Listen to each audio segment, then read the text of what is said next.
Hey students, welcome to Magnet Brains. मैं हूं Shivani Sharma. I really wish आप सब लोग बहुत अच्छे होंगे एंड बहुत ही मजे के साथ अपनी पढ़ाई कर रहे हैं। सो स्टूडेंट्स, आप लोग जानते ही हैं मैग्नेट ब्रेन्स पे क्लास केजी टू क्लास 12 आपका CBSE board, Hindi medium, English medium and variety of other courses बिल्कुल फ्री अवेलेबल है। तो आप लोगों को ना कोई भी सब्सक्रिप्शन नहीं लेना है, आप लोग एकदम best content and best faculties के साथ यहाँ पढ़ सकते हैं। सो क्लास 12 मैथ स्टूडेंट्स, इस वीडियो में हम डिस्कस करने वाले हैं chapter number 3 that is matrices from the book NCERT. और आज आपका चैप्टर नंबर 3 पूरे तरीके से फिनिश हो जाएगा।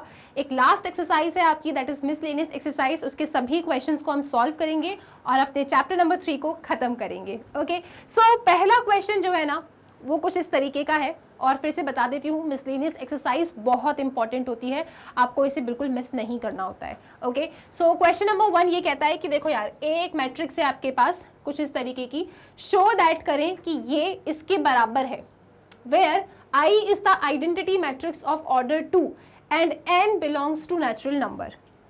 अच्छा यार, इस तरीके की जब आप स्टेटमेंट देखते हो ना, किस तरीके की, इस तरीके की जब आप स्टेटमेंट देखते हो, आपको ना बेसिकली इसको प्रूव करना है।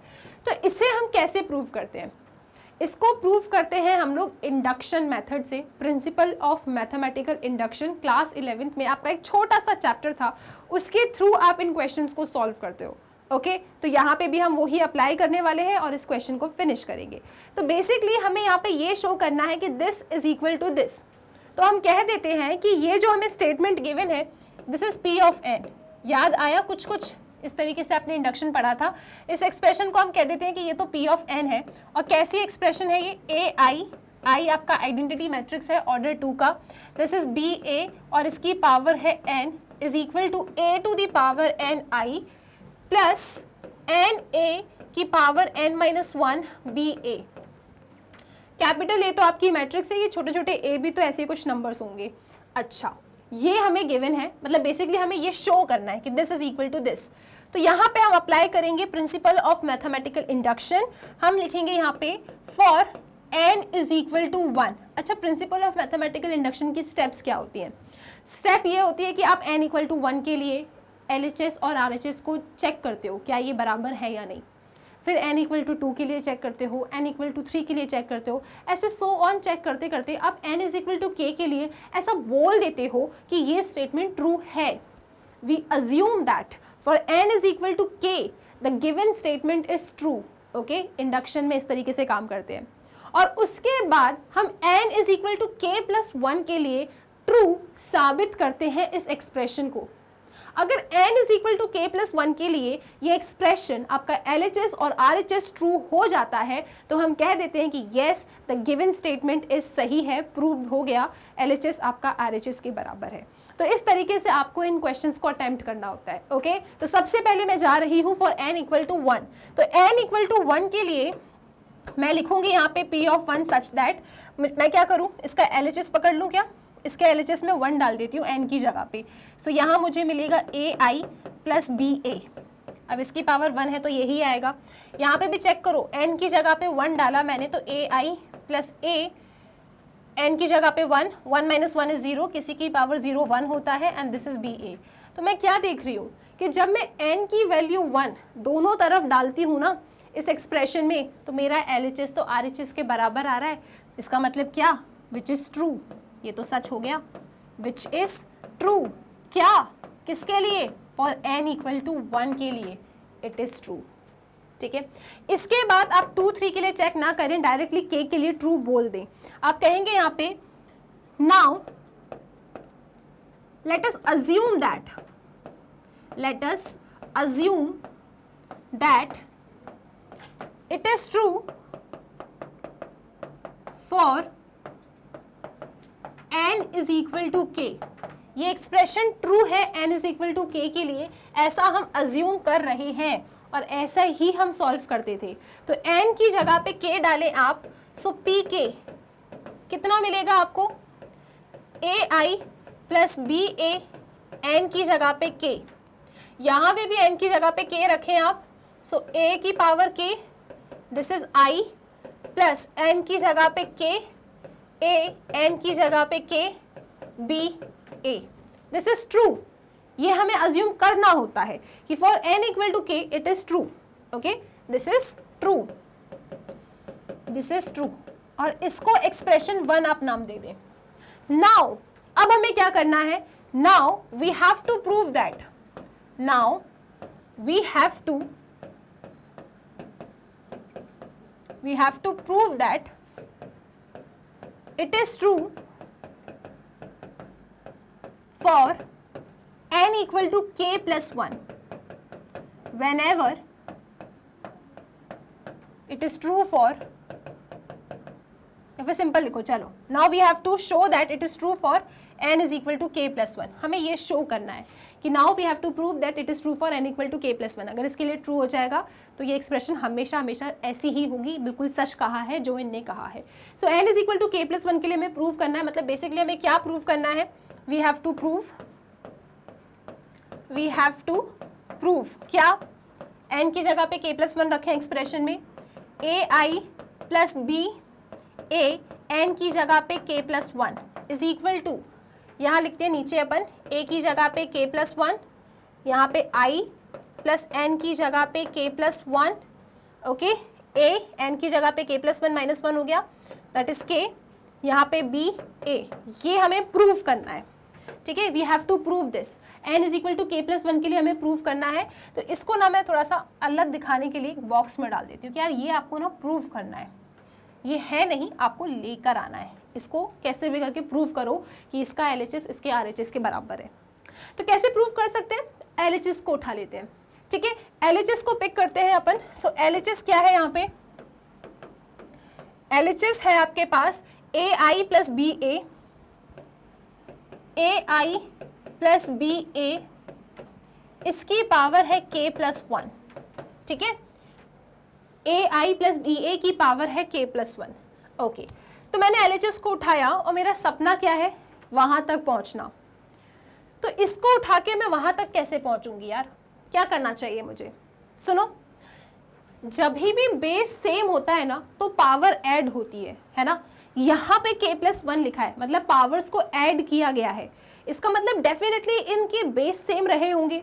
तो मैं चाहूं तो लॉ ऑफ एक्सपोनेंट की हेल्प से मैं इसको ऐसा लिख सकती हूँ, AI प्लस BA की power k into AI plus BA। क्या किसी को कोई समस्या, AI प्लस BA की पावर k प्लस 1 को हम इस तरीके से लिख सकते हैं, है ना, बेस सेम है, पावर ऐड हो जाएगी तो यही मिलेगा। अब क्या करें, अब सुनो, आपने एक इक्वेशन नंबर 1 कहा था और कहा था ये तो सच है, राइट, ये तो सच है। सो AI प्लस BA की पावर k क्या है, इसके बराबर है।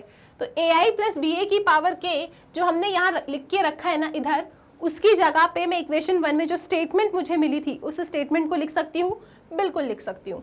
तो स्टेटमेंट क्या है मेरी, a की पावर k i, तो यहाँ हम लिखेंगे a की पावर k i, फिर क्या है प्लस k a की power k minus 1 plus k a की power k minus 1, okay, and this is b into a।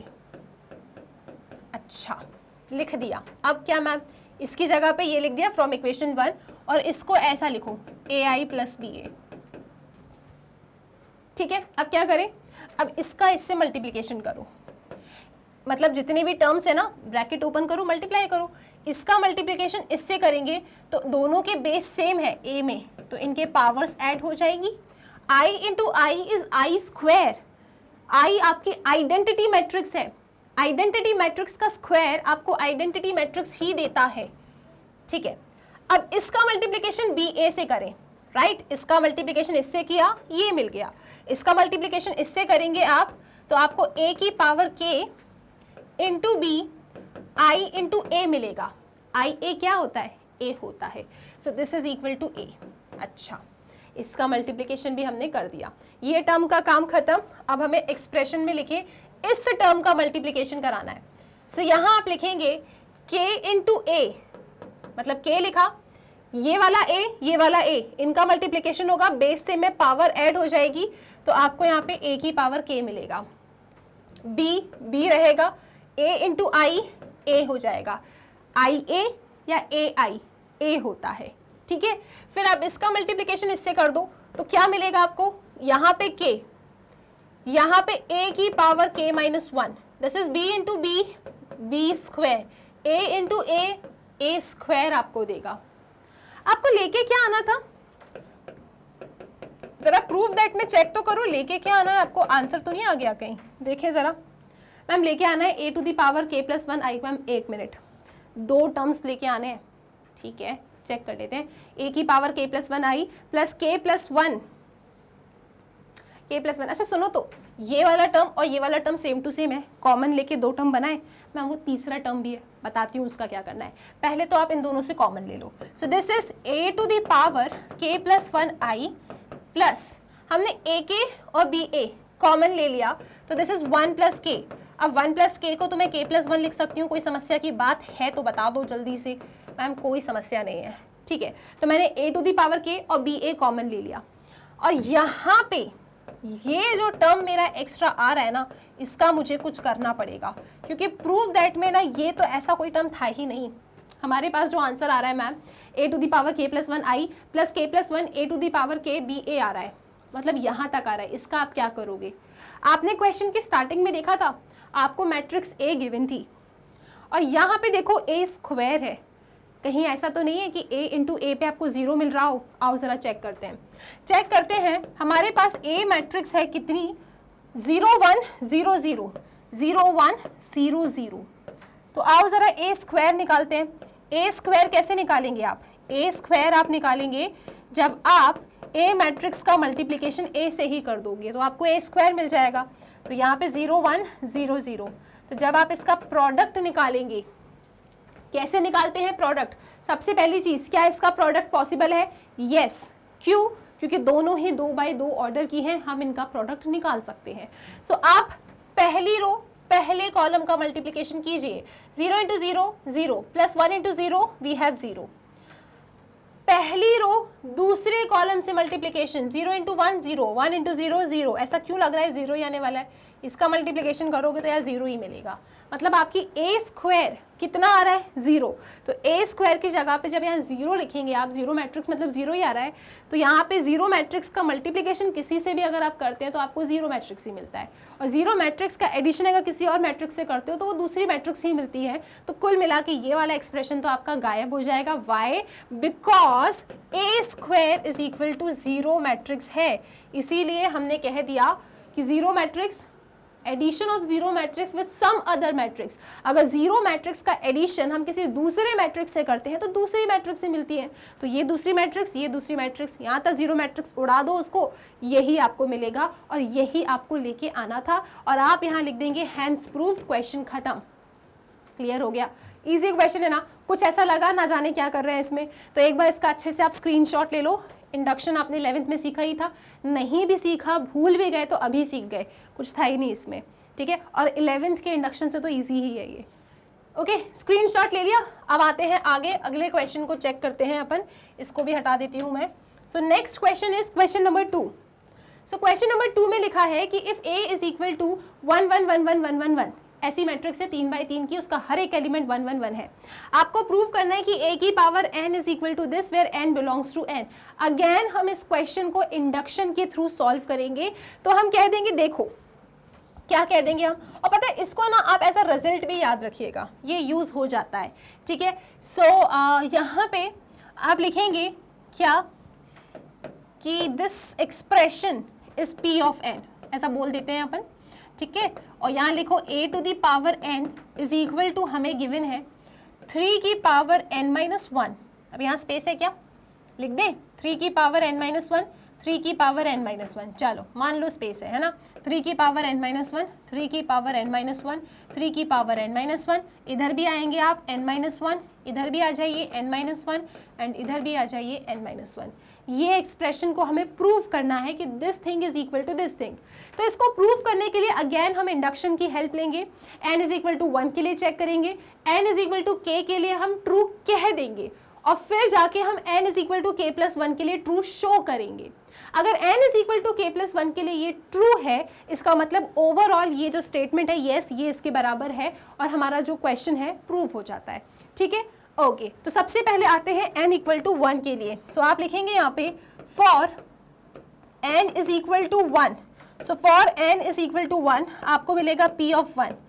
यहाँ पे मैं इसकी जगह पे a टू दी पावर 1 रख रही हूँ, ये मेरा LHS है, मैं RHS के पास जा रही हूँ और मैं तो मन ही मन जानती हूँ कि देखना ये a ही आएगा। मैम आप कैसे जानते हो? अरे सॉल्व किया है। देखो n की जगह पे 1 रखो, 1 - 1 इज 0, 3 टू दी पावर 0, किसी की भी पावर 0 आपको क्या देता है? किसी की भी पावर 0 आपको 1 देता है। ठीक है, यहाँ पे तो हर जगह आपको क्या मिल जाएगा? हर जगह आपको 1 1 1 मिल जाएगा और 1 1 1 1 क्या है? a है। तो आपने देखा यार a तो a के बराबर आ रहा है, राइट? a तो a के बराबर आ रहा है, इसका मतलब क्या? It is true, this is true for n is equal to 1। तो आप लिखेंगे this statement is true for n is equal to 1। 1 के लिए तो ये ट्रू है। चलो एक काम करते हैं, n is equal to k के लिए ट्रू मान लेते हैं। So let us assume that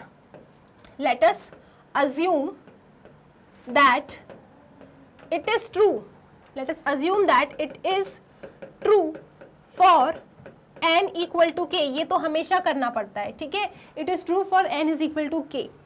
so मैं यहाँ लिखूंगी क्या? pk a to the power k is equal to n को रिप्लेस कर दीजिए k से और इसे हमने ट्रू माना है, इसका LHS RHS के बराबर है, ये हमें लेके चलना पड़ता है कि इट इज ट्रू। ओके, सो हम लिखेंगे n की जगह पे k, सो 3 की पावर k - 1, 3 की पावर k - 1, 3 की पावर k - 1। आगे आ जाइए, 3 की power k - 1, 3 to power k - 1। अब ये अंडरस्टूड है, मैं नहीं बोल रही हूँ, है ना? 3 की पावर k - 1। मैम आपने बोला, चलो ठीक है। ओके, सो ये हम ट्रू लेके चल रहे हैं, दिस इज ट्रू। यहाँ पे आप लिखेंगे दिस इज ट्रू। अब हमें कैसे भी करके for n is equal to k + 1 के लिए ये LHS और RHS को ट्रू बताना पड़ेगा। तो आओ चलो रखते हैं यहाँ पे। सो आप लिखेंगे for n is equal to k + 1, for n is equal to k + 1 we have to prove that, हमें तो शो करना है क्या? For n is equal to k + 1 we have to prove that, क्या प्रूफ करना है? इसको मैं लिख देती हूँ दूसरे कलर की पेन से कि a to the power k + 1, n की जगह पे k + 1 रखेंगे और यहाँ पे भी n की जगह पे क्या रखेंगे? k + 1। अच्छा, k + 1 - 1 k देता है, सो हमें ये प्रूफ करना है कि ये हमारा इसके बराबर है, 3 to the power k, 3 to the power k, 3 to the power k। Similarly इधर भी और इधर भी, ऐसे ही आप इधर आगे आ जाइए, ये आपको प्रूफ करना है। ठीक है, क्लियर है? For n is equal to k + 1 हमें ये प्रूफ करना है। अगर n is equal to k के लिए वो स्टेटमेंट ट्रू है ना, तो n is equal to k + 1 के लिए हम ट्रू करेंगे। ये हमें प्रूफ करना है, शो करना है। तो क्या करें मैम? देखो यार, LHS को पकड़ लेते हैं। LHS को पकड़ लेते हैं मतलब क्या? हम लिखेंगे यहाँ पे ये आया नहीं है, ये लाना है आपको, तभी मैंने इसको अलग कलर से लिखा है। सो इसका LHS है मेरे पास a to the power k + 1। Base same होंगे तो ही पावर्स ऐड होते हैं, तो मैं इनको ऐसा लिख सकती हूँ। ठीक है, और मैंने for n is equal to, ये स्टेटमेंट आप 1 ले लो, मैंने for n equal to k अपने एक्सप्रेशन को ट्रू माना है। तो यहाँ पे मेरे पास a to the power k आ रही है, तो क्या मैं अपने a to the power k को उस मैट्रिक्स से रिप्लेस कर सकती हूँ? क्योंकि देखो a to the power k तो इसके बराबर है और ये चीज़ ट्रू है, तो मैं n is equal to k के लिए यहाँ पे इस मैट्रिक्स को उठा लेती हूँ। तो मैं लिखूंगी 3 टू दी पावर, देखना आप लोग अपने पास क्या है, अपने पास है a to the power k + 1 LHS। हमने इसको ब्रेक किया ऐसे, a to the power k के लिए हमें जो मैट्रिक्स मिली थी from equation 1 that was 3 to the power k - 1 और यहाँ पे भी k - 1। इधर भी आ जाइए, 3 to the power k - 1, 3 to the power k - 1, 3 to the power k - 1। यहाँ पे भी आओ, k - 1, k - 1, k - 1। ठीक है, और A मैट्रिक्स क्या है आपकी? चेक करो, A मैट्रिक्स क्या है? सारे एलिमेंट 1 1 1 1 1 है, तो यहाँ पे मैं A मैट्रिक्स की जगह पे 1 1 1 1 1 रख देती हूँ। ओके, अब क्या करें? मल्टीप्लिकेशन पॉसिबल है डेफिनेटली, दोनों ही स्क्वायर मैट्रिक्स हैं, दोनों का ऑर्डर सेम है, आप इन्हें मल्टीप्लाई कर सकते हैं। तो चलो इन्हें मल्टीप्लाई करते हैं और देखते हैं क्या ये मिलेगा अपन को। कैसे मल्टीप्लाई करते हैं? पहली रो पहला कॉलम, एलिमेंट वाइज होता है मल्टीप्लिकेशन, बीच में होता है एडिशन का साइन। एक समझ जाना, बाकी फिर अपन समझ जाएंगे कि हाँ एक ही तरीके से होने वाला है, मतलब जैसे एक लाइन आप समझ जाओ। ठीक है, तो जब मैं इसका मल्टीप्लिकेशन इससे करूंगी तो मुझे मिलेगा 3 to the power k - 1 into 1 I will get this only, बीच में प्लस का साइन, इसका मल्टीप्लीकेशन इससे किया, सो दिस इज ऐसा, ओके 3k माइनस 1 का मल्टीप्लीकेशन 1 से करोगे तो यही आएगा, इसके बाद बीच में प्लस का साइन, इसका मल्टीप्लीकेशन इससे करोगे, सो 3 की पावर k माइनस 1। पहली रो पहला column will give you the पहला element of the new matrix, ठीक है। जब आप पहली रो और पहले कॉलम की एलिमेंट वाइज मल्टीप्लीकेशन करते हैं तो आपको न्यू मैट्रिक्स का पहला एलिमेंट मिलेगा। अब जरा यहाँ पे ऑब्जर्व करो, क्योंकि हर बार ना आपको यही एक्सप्रेशन हर जगह मिलने वाली है, तो जो 9 प्लेसेस हैं, पूरी 9 प्लेसेस पे आपको यही एक्सप्रेशन मिलने वाली है, तो यहाँ पे सीख लो और फिर कॉपी कर दो, ठीक है। तो आप क्या देख रहे हैं यहाँ पे कि ये सेम है, कॉमन ले लें। अगर मैं तीनों से ये कॉमन लेती हूँ, so this is 3 to the power k minus 1, 1 plus 1 plus 1, ऐसे ही कॉमन लेते हैं, तीनों से कॉमन लिया तो 1 plus 1 plus 1, and 1 plus 1 plus 1 कितना होता है, 3 होता है, तो यहाँ पे हम लिख देंगे 3। दोनों के बेस सेम है तो पावर्स क्या हो जाएंगी, ऐड हो जाएंगी, तो इसकी पावर 1 होगी। तो जब मैं पावर्स को ऐड करूंगी तो मुझे क्या मिलेगा, मुझे मिलेगा 3 to the power k, okay. और ये पूरा काम इन पूरी 9 प्लेसेस पे मिलेगा मुझे। और जरा चेक तो करना, प्रूव दैट वाले स्टेटमेंट को हमें लेके क्या आना था, क्या हमारा आंसर आ तो नहीं गया कहीं, चेक तो करो। This is a to the power k plus 1, ये ऐसा लेके आना था। अरे हाँ, इट इज आ गया, मतलब ये तो आ गया, तो आप कहेंगे which is true. I hope ये क्वेश्चन क्लियर है, ये ट्रू है, इसका मतलब जो इनने हमसे कहा था ना कि प्रूव करो, हमने प्रूव कर दिया। सो इंडक्शन में n इक्वल टू 1 के लिए ट्रू ले लो, directly n equal to k पे ट्रू कह दो, और n is equal to k plus 1 पे ट्रू लेके आ जाओ, किसकी हेल्प से, n is equal to k की हेल्प से। तो इसका पूरा स्क्रीनशॉट जल्दी से ले लो और फिर चलेंगे अपन क्वेश्चन नंबर 3 पे। आई थिंक वो भी इंडक्शन बेस्ड क्वेश्चन है, आई होप इसका स्क्रीनशॉट ले चुके हैं आप। चलते हैं और देखते हैं अपना अगला question, question number 3। So again induction का क्वेश्चन है, if a is equal to this then prove that a to the power n is equal to this where n is any positive integer, जहाँ पे n आपका कोई भी positive integer है। तो क्या करें अपन, मैम देखो सबसे पहले ना हम इस क्वेश्चन में कुछ अच्छे तरीके से लिखेंगे, जैसे कि यहाँ लिख देंगे p of n is equal to है हमारा a to the power n, और ये a to the power n, ये n तो लग नहीं रहा, a to the power n is equal to है 1 plus 2n n minus 4n 1 minus 2n, ठीक है। ये एक्सप्रेशन हमारे पास ऐसा है, हमें इसे प्रूव करना है।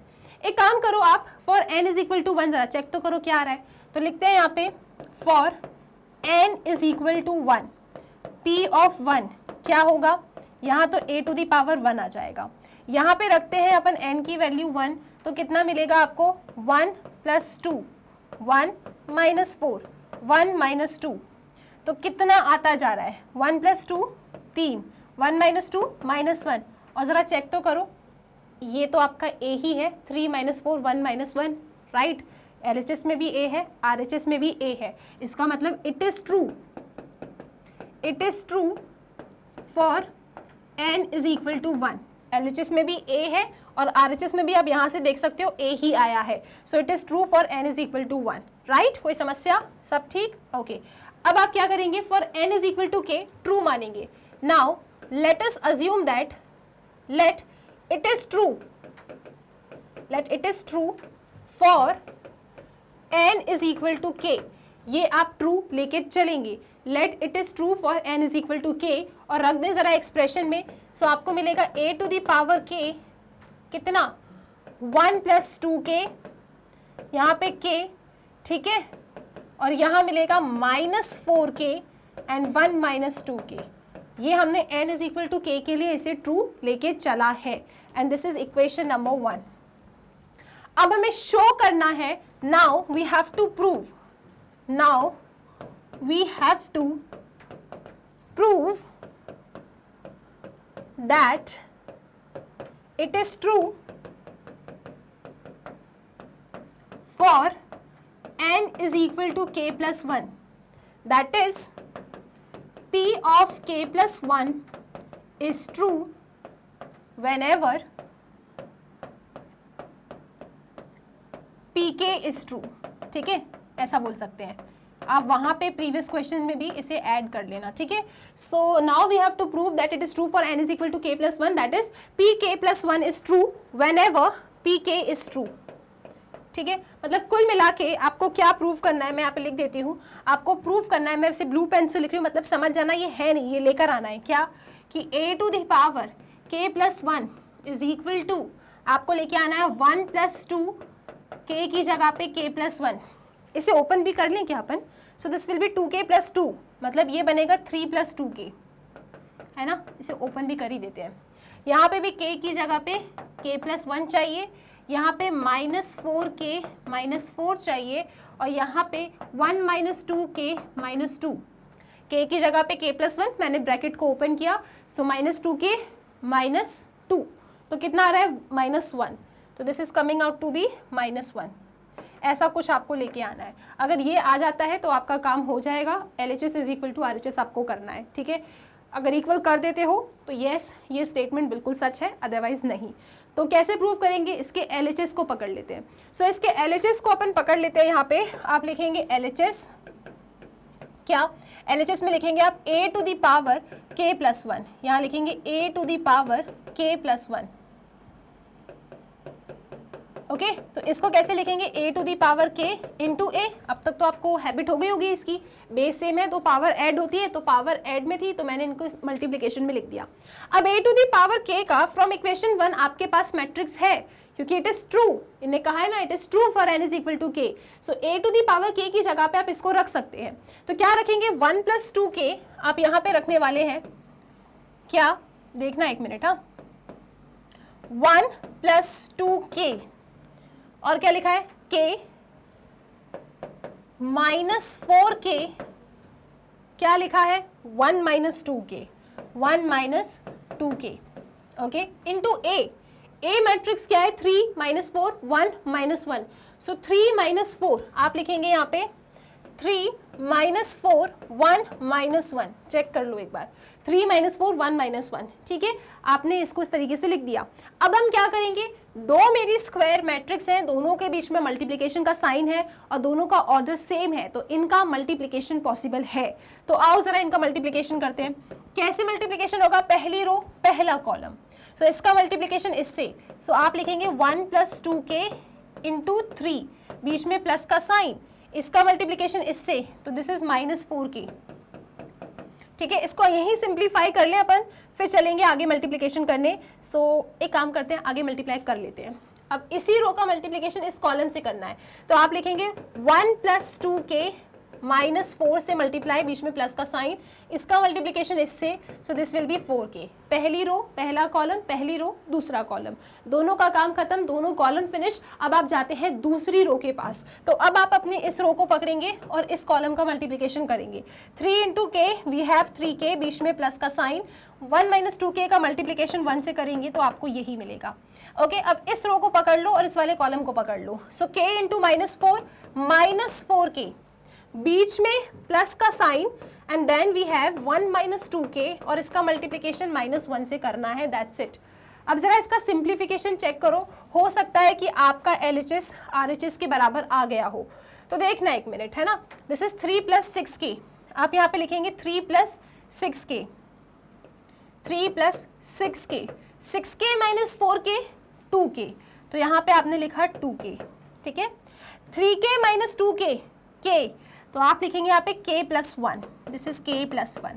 इसको सिंप्लीफाई करो, यहाँ क्या मिलेगा आपको, -4 इंटू 1 -4, -4 इंटू 2 -8, तो आप लिखेंगे यहाँ पे -4 -8k, क्या लिखेंगे -4 -8k, and this is +4k, -8k + 4k -4k, तो आप यहाँ पे लिखेंगे -4k, ठीक है। अब यहाँ पे माइनस का मल्टीप्लिकेशन कर दो, सो this will B -1 + 2k, -1 + 2k, तो कितना, -4k + 2k -2k, तो आपको मिलता है -2k, -2k, this is -1।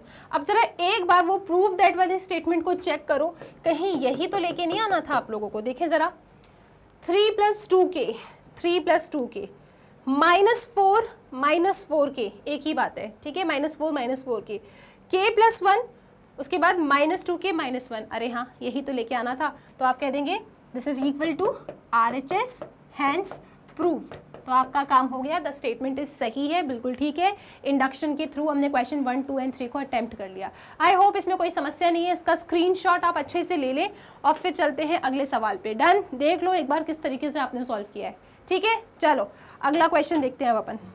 Question number 4 पे आ जाइए। If A and B are symmetric matrices prove that AB minus BA is a skew symmetric matrix.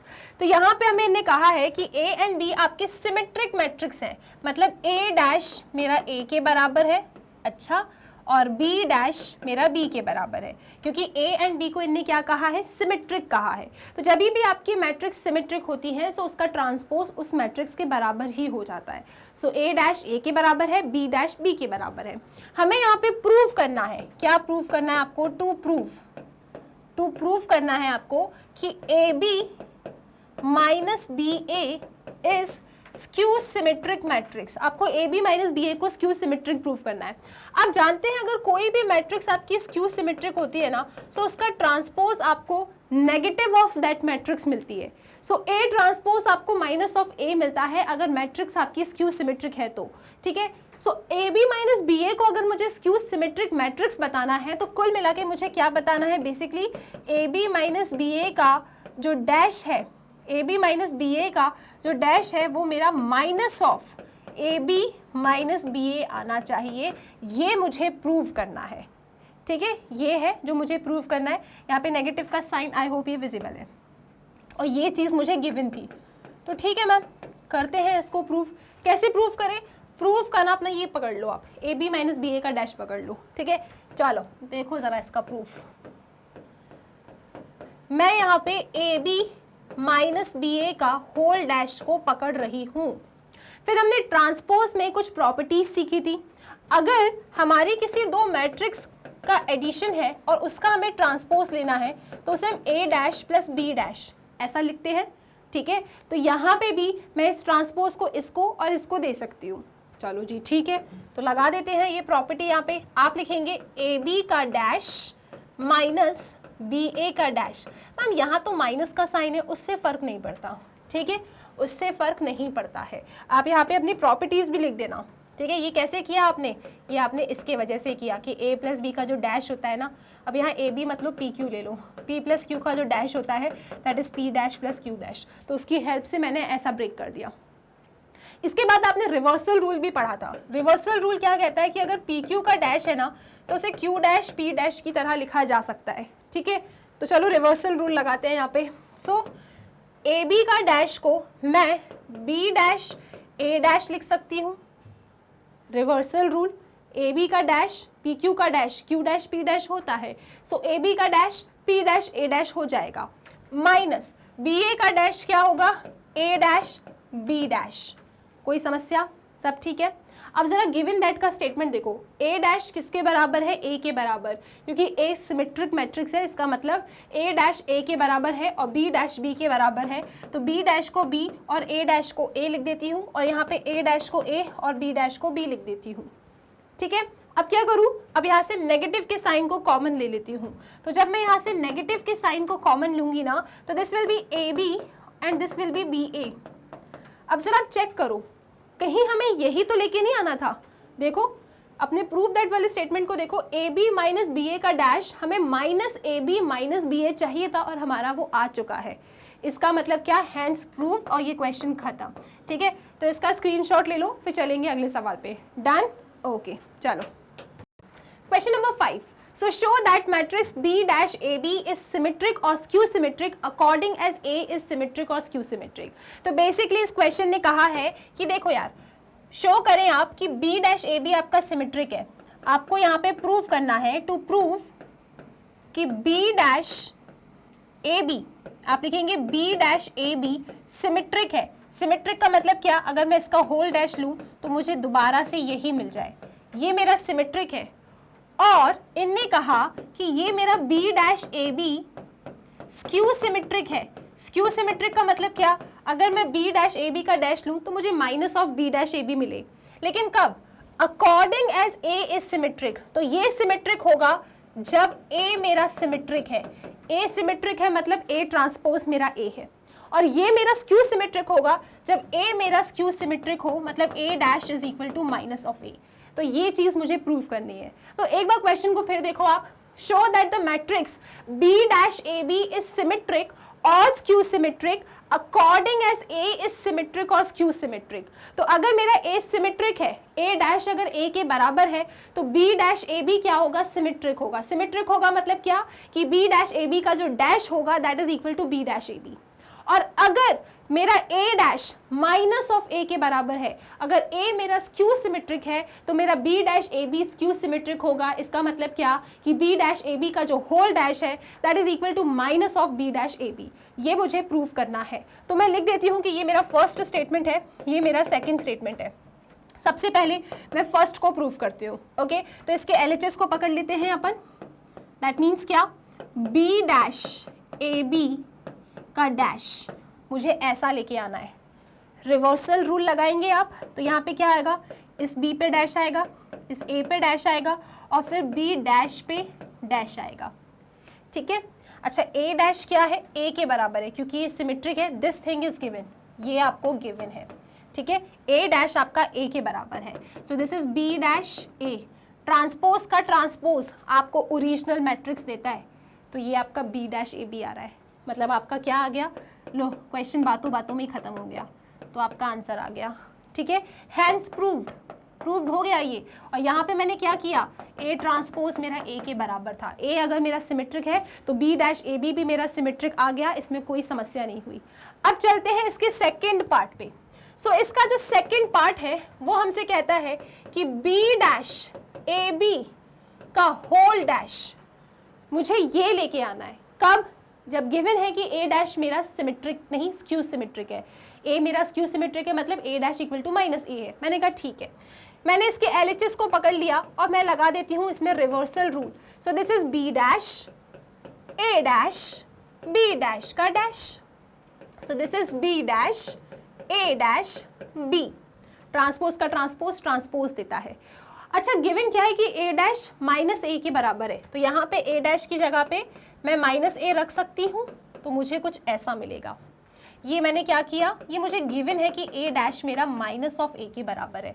तो मैंने क्या देखा, मैंने देखा कि बी डैश ए बी का जो होल डैश है that is equal to minus B dash A B. जरा चेक तो करना, यही तो लेके नहीं आना था मुझे। चेक तो करो, बी डैश ए बी का dash is minus B dash A B. हाँ, यही लेके आना था। इसका मतलब क्या हो गया, इसका मतलब हैंस प्रूव्ड हो गया। सो आपका ये क्वेश्चन भी खत्म। इजी सा क्वेश्चन था ना, इसका भी स्क्रीनशॉट जल्दी से ले लो, फिर आगे चलेंगे अगले सवाल पे। Done, okay. सो क्वेश्चन नंबर 6 आपके सामने लिखा है, क्या कह रहा है आपसे कि find the values of x, y and z if the matrix A satisfy the equation that. तो बहुत ही सिंपल सा क्वेश्चन है। इनने बोल दिया है कि आपकी जो मैट्रिक्स है वो इस इक्वेशन को सेटिस्फाई करती है। अब क्योंकि हम लोग ऑलमोस्ट अपने चैप्टर के एंड पे हैं, ऑलमोस्ट क्या खत्म ही हो गया, यहाँ पे हम जानते हैं ये डैश का मतलब क्या होता है, ट्रांसपोज। एंड ट्रांसपोज हम किसी भी मैट्रिक्स का कैसे फाइंड करते हैं, ट्रांसपोज फाइंड करने के लिए हमें क्या करना पड़ता है, रोज बने कॉलम। ठीक है, तो ये जो मेरी रो है 0 2y z, ये क्या बन जाएगी, कॉलम। इसी तरीके से ये जो रो है ना, ये भी क्या बन जाएगी, कॉलम बन जाएगी। एंड ये भी जो आपकी रो है ये भी कॉलम बन जाएगी। सो this is your A dash, right. अब इन्हें कहा है कि ये इसको सेटिस्फाई करता है। सेटिस्फाई करता है किसको, A dash into A is equal to I को। सो ए डैश कितना है मेरे पास, the transpose of the given matrix, and the transpose is 0 2y z। यहां लिखेंगे आप x y माइनस z, और यहां क्या है x minus y z। Okay, एक बार चेक कर लो जल्दी से, 0xx 2y y minus y z minus z z, ये आपका ट्रांसपोज मैट्रिक्स है। The given matrix is 0xx 2y y minus y z minus z and z। तो इन दोनों का प्रोडक्ट मुझे I के बराबर गिवन है। I क्या होता है आपका, आइडेंटिटी मैट्रिक्स। सो जिस भी ऑर्डर का ये वाली मैट्रिक्स है ना, उसी ऑर्डर की आप आइडेंटिटी मैट्रिक्स भी लेंगे। चलो अब क्या है यहाँ पे, अब इनने बोला है कि आपको इनका प्रोडक्ट निकालना है। अब प्रोडक्ट ऑफ द मैट्रिक्स का कंसेप्ट क्या है कि पहली रो को पकड़े, पहले कॉलम को पकड़े, एलिमेंट वाइज आप मल्टीप्लीकेशन करें एंड बीच में एडिशन का साइन बनाए। सो 0 into 0 is 0 plus x into x we have x square plus x into x x square। ठीक है, इनको ऐड किया आपने तो आपको क्या मिलेगा, आपको 2x स्क्वायर मिलेगा। इसके बाद पहली रो ही रहेगी एंड सेकेंड कॉलम रहेगा। 0 into 2y is 0 plus x into y xy minus x into y xy। So plus xy minus xy आपको क्या देगा, 0 देगा। इसके बाद हम क्या करेंगे, पहली रो एंड थर्ड कॉलम को पकड़ेंगे। सो 0 into z is 0 plus x into z minus xz, okay, plus x into z plus xz। तो ये क्या देगा आपको, ये भी आपको 0 ही देगा। ठीक है जी। इसके बाद क्या, ये वाली रो पकड़ेंगे आप, सारे कॉलम्स खत्म हो गए, तो अब बारी होती है रो को चेंज करने की। सो अब हम यहाँ पे सेकेंड रो और पहले कॉलम को मल्टीप्लाई करने वाले हैं। सो 2y into 0 आपको मिलेगा 0 प्लस y into x आपको मिलेगा xy minus y into x आपको मिलेगा minus xy। So plus X Y minus X Y आपको क्या देता है, plus X Y minus X Y आपको 0 देता है। इसके बाद आप क्या करेंगे, सेकेंड रो सेकेंड कॉलम को पकड़ेंगे। 2y into 2y हमारे पास है 4y square plus y into y हमारे पास क्या होगा, y स्क्वायर होगा minus y into minus y हमारे पास क्या होगा, प्लस y स्क्वायर होगा। दैट इज 4 5 6, इसे हम कहेंगे कि ये आपका 6y स्क्वायर है। ठीक है, इसके बाद आप जाएंगे इधर सेकेंड रो थर्ड कॉलम। सो यहाँ क्या है, 2y into z ये बनेगा आपका 2yz। इसके बाद y into minus z minus yz, फिर minus y into z minus yz। तो जरा ध्यान से देखें आप, क्या हो रहा है यहाँ पे, 2yz y into minus z minus yz minus y into z minus yz। So 2yz minus 2yz that means 0। देखो ना, ये क्या होगा, minus yz minus minus 2yz। Already positive का 2yz है, तो ये दोनों इसको क्या कर देंगे, 0 कर देंगे। ठीक है, अब आप क्या करेंगे, सारे कॉलम फिनिश हो गए, अब हम जाएंगे लास्ट रो पे, that is third row. So third row first column को पकड़े आप लोग, z into 0 हमें मिलेगा 0 माइनस z into x हमें मिलेगा minus xz plus z into x हमें मिलेगा zx। तो इनका जो एडिशन है, अब यहाँ से क्या गायब हो गया, यहाँ से क्या गायब हुआ, जल्दी बता दो, क्या गायब हुआ वहाँ से, y स्क्वायर था। ठीक है जी। सो यहाँ पे आपको क्या मिल जाएगा, यहाँ आपको मिलेगा 0 और ये मेरा 6y स्क्वायर था। चलो, सो पहला कॉलम हो गया। अब यही वाली रो एंड सेकेंड कॉलम को आप पकड़ लें, z into 2y हमें मिलेगा 2yz minus z into y हमें मिलेगा minus yz minus z into y हमें मिलेगा माइनस yz और ये वाला टर्म क्या हो जाएगा, 0 हो जाएगा। ठीक है, अब हमें क्या करना है, थर्ड कॉलम पे जाना है। z into z हमें मिलता है z square minus z into minus z हमें मिलेगा plus z square and z into z हमें क्या मिलेगा, z स्क्वायर। तो ये क्या बन जाएगा, ये बन जाएगा 3z स्क्वायर, है ना, सही बात है, ये क्या बन गया, 3z स्क्वायर। और इज इक्वल टू में क्या लिखा है, इज इक्वल टू में लिखा है आइडेंटिटी मैट्रिक्स। अब यहाँ पे दोनों ही मैट्रिक्स का ऑर्डर सेम है और दोनों के बीच में इक्वालिटी का साइन है। इसका मतलब क्या होगा कि इनके जो करस्पॉन्डिंग टर्म्स होंगे दे विल बी इक्वल। तो यहाँ पे मेरा 2x स्क्वायर किसके बराबर होगा, 1 के बराबर होगा। सो मैं यहाँ लिखूंगी कि 2x square is equal to 1, that means x square is 1/2, that means x is equal to plus minus 1/√2। तो अपने x की वैल्यू क्या आ गई, प्लस माइनस 1/√2। अब आप ये 0 के बराबर है, 0 के बराबर है ना, होना ही पड़ेगा क्योंकि इक्वालिटी ऑफ मैट्रिक्स चल रही है। ये 0 इस 0 के बराबर है, तो 6y स्क्वायर किसके बराबर होगा, 1 के बराबर होगा। तो आप इसको ले लीजिए, 6y square is equal to 1, that means y square is equal to 1/6 और y क्या होगा, प्लस माइनस 1/√6। ठीक है, अब क्या, 0 के बराबर, 0 के बराबर, 3z square is equal to 1। अब आप लेंगे next term, that is 3z square is equal to 1 और आप यहाँ कहेंगे कि z square is equal to 1/3। तो z क्या होगा आपका यहाँ से this implies z is equal to plus minus 1/√3। तो x कितना आ रहा है, प्लस माइनस 1/√2, y आ रहा है प्लस माइनस 1/√6 एंड z आ रहा है प्लस माइनस 1/√3। तो कुछ भी डिफिकल्ट नहीं है, right. Miscellaneous exercise matrices chapter की बहुत ईजी है और आज आपका पूरा चैप्टर ही फिनिश हो जाएगा। तो आपको पता चल गया होगा कि यस, पूरे 12th क्लास में सबसे सिंपल चैप्टर आपका मैट्राइसिस ही है। ओके, तो ये इसका स्क्रीनशॉट आप ले लीजिए। फिर चलते हैं अगले क्वेश्चन पे, that is question number 7। So question number 7 आपसे कहता है कि for what values of x, values बोला है, देखते हैं कितनी निकलती हैं x की वैल्यूज, ठीक है। तो for what values of x, इनका प्रोडक्ट 0 के बराबर होगा। यहाँ 0 आपका 0 मैट्रिक्स के लिए डिनोट किया गया है, ठीक है। अब सुनो, यहाँ पे आप देख रहे हो कि 1 नहीं, 2 नहीं, 3 मैट्राइसिस है जिनका आपको प्रोडक्ट निकालना है, ठीक है। 3 मैट्राइसिस का आपको प्रोडक्ट निकालना है, लेकिन हमने तो सिर्फ 2 मैट्राइसिस का प्रोडक्ट निकालना सीखा है। मैम क्या करें, कोई प्रॉब्लम नहीं है, आप पहले 2 मैट्रिक्स का प्रोडक्ट निकाल लो, उसका जो भी आउटकम आएगा उसका मल्टीप्लिकेशन थर्ड मैट्रिक्स से कर देना। तो यहाँ पे सबसे पहले मैं इन दोनों से बातें कर लेती हूँ, राइट।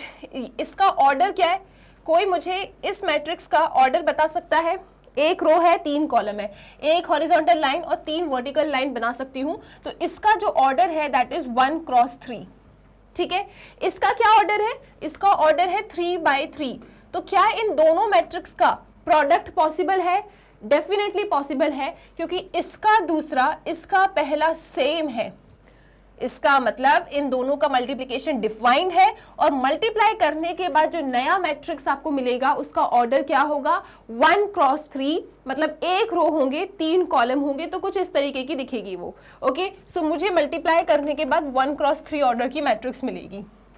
चलो मल्टीप्लाई करते हैं अपन इन दोनों का, किनका, इन दोनों का मल्टीप्लिकेशन कर रहे हैं। सो पहली रो पहला कॉलम एलिमेंट वाइज करेंगे मल्टीप्लिकेशन एंड देन बीच में एडिशन का साइन।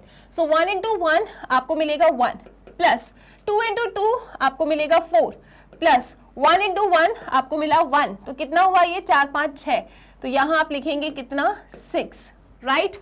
पहली रो पहला कॉलम हो गया। अब पहली रो दूसरा कॉलम लेंगे आप। सो 1 इंटू 2 आपको मिला 2 प्लस 2 इंटू 0 0, 1 इंटू 0 इज 0, तो 6 2 पे ही आप रुक जाएंगे। अब क्या करना है आपको, लास्ट रो को पकड़ना है। 1 into 0 0 plus 2 into 1 2 plus 1 into 2 2।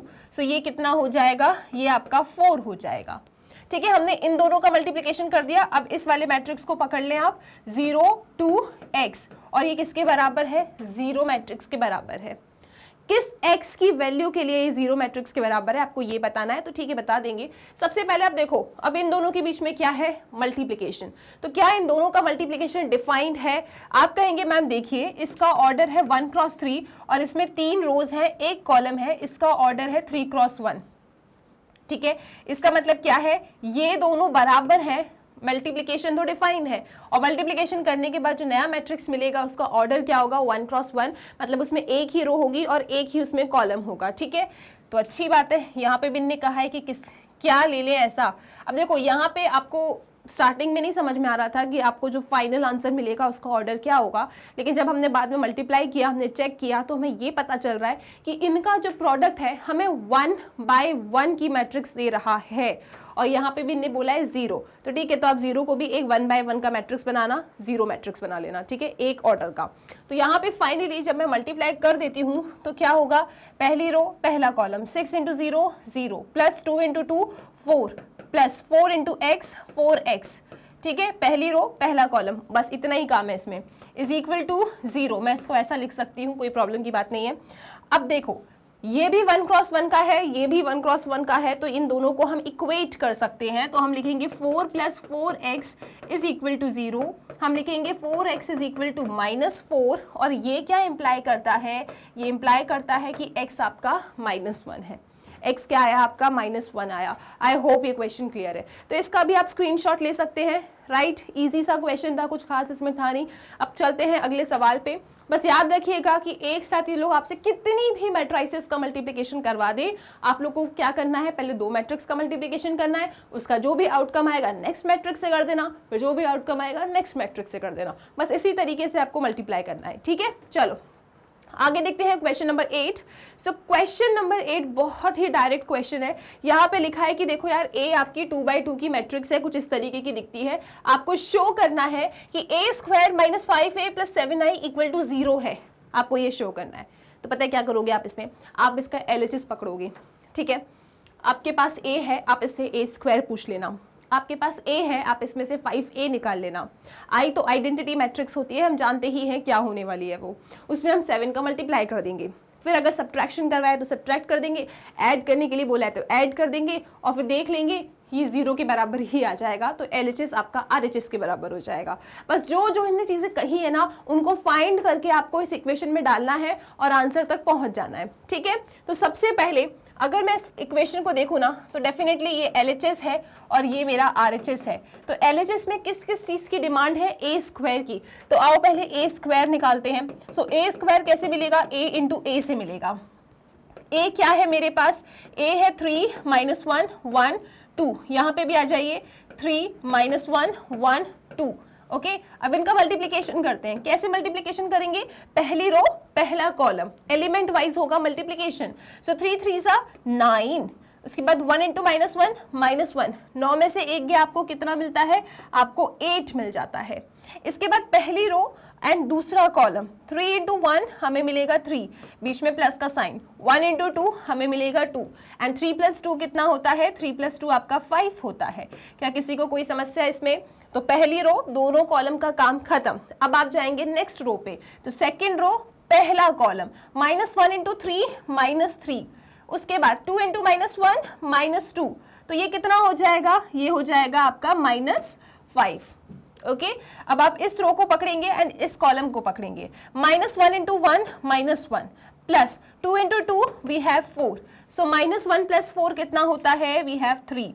इतना आपको a² मिल गया। क्या इसमें किसी को कोई समस्या? ये a² आया। अब आपको क्या चाहिए, 5a चाहिए। आओ फटाक सीधे 5a भी निकालते हैं। सो 5a में क्या होगा, अरे भाई देखो ये मैट्रिक्स A है ना, इसमें आपको 5 का मल्टीप्लिकेशन कर देना है। मैट्रिक्स A क्या है, 3 - 1 1 2। सो जब आप 5 का मल्टीप्लिकेशन करेंगे ना, तो आपको हर एक एलिमेंट से करना पड़ेगा। सो यहाँ हमें क्या मिलेगा, 5 × 3 15, 5 × 1 5, 5 × -1 -5, 5 × 2 10, तो दिस इज 5a। इसके बाद आपको 7i चाहिए, तो 7i तो कुछ बताने की बात ही नहीं है, 1 0 0 0 1। आपको 2/2 की मैट्रिक्स लेनी होगी। जब ये सब मैट्रिक्स 2/2 की ना, तो 3/3 पे नहीं पहुंचना है आपको। सो 7i निकालने के लिए आप क्या करेंगे, आप लिखेंगे यहाँ 7 एंड आप 2/2 की ही मैट्रिक्स को लेंगे। सो आपको यहाँ क्या मिलेगा, आपको मिलेगा 7 0 0 7। अब आप इस क्वेश्चन में अपने LHS को पकड़ लो। सो आपका LHS क्या है, a² - 5a + 7i। मुझे शो करना है कि ये 0 के बराबर है, तो मैंने LHS को पकड़ा, मैंने हर एक वैल्यूज को निकाल लिया है, बस मुझे वहां जाके रख देना है।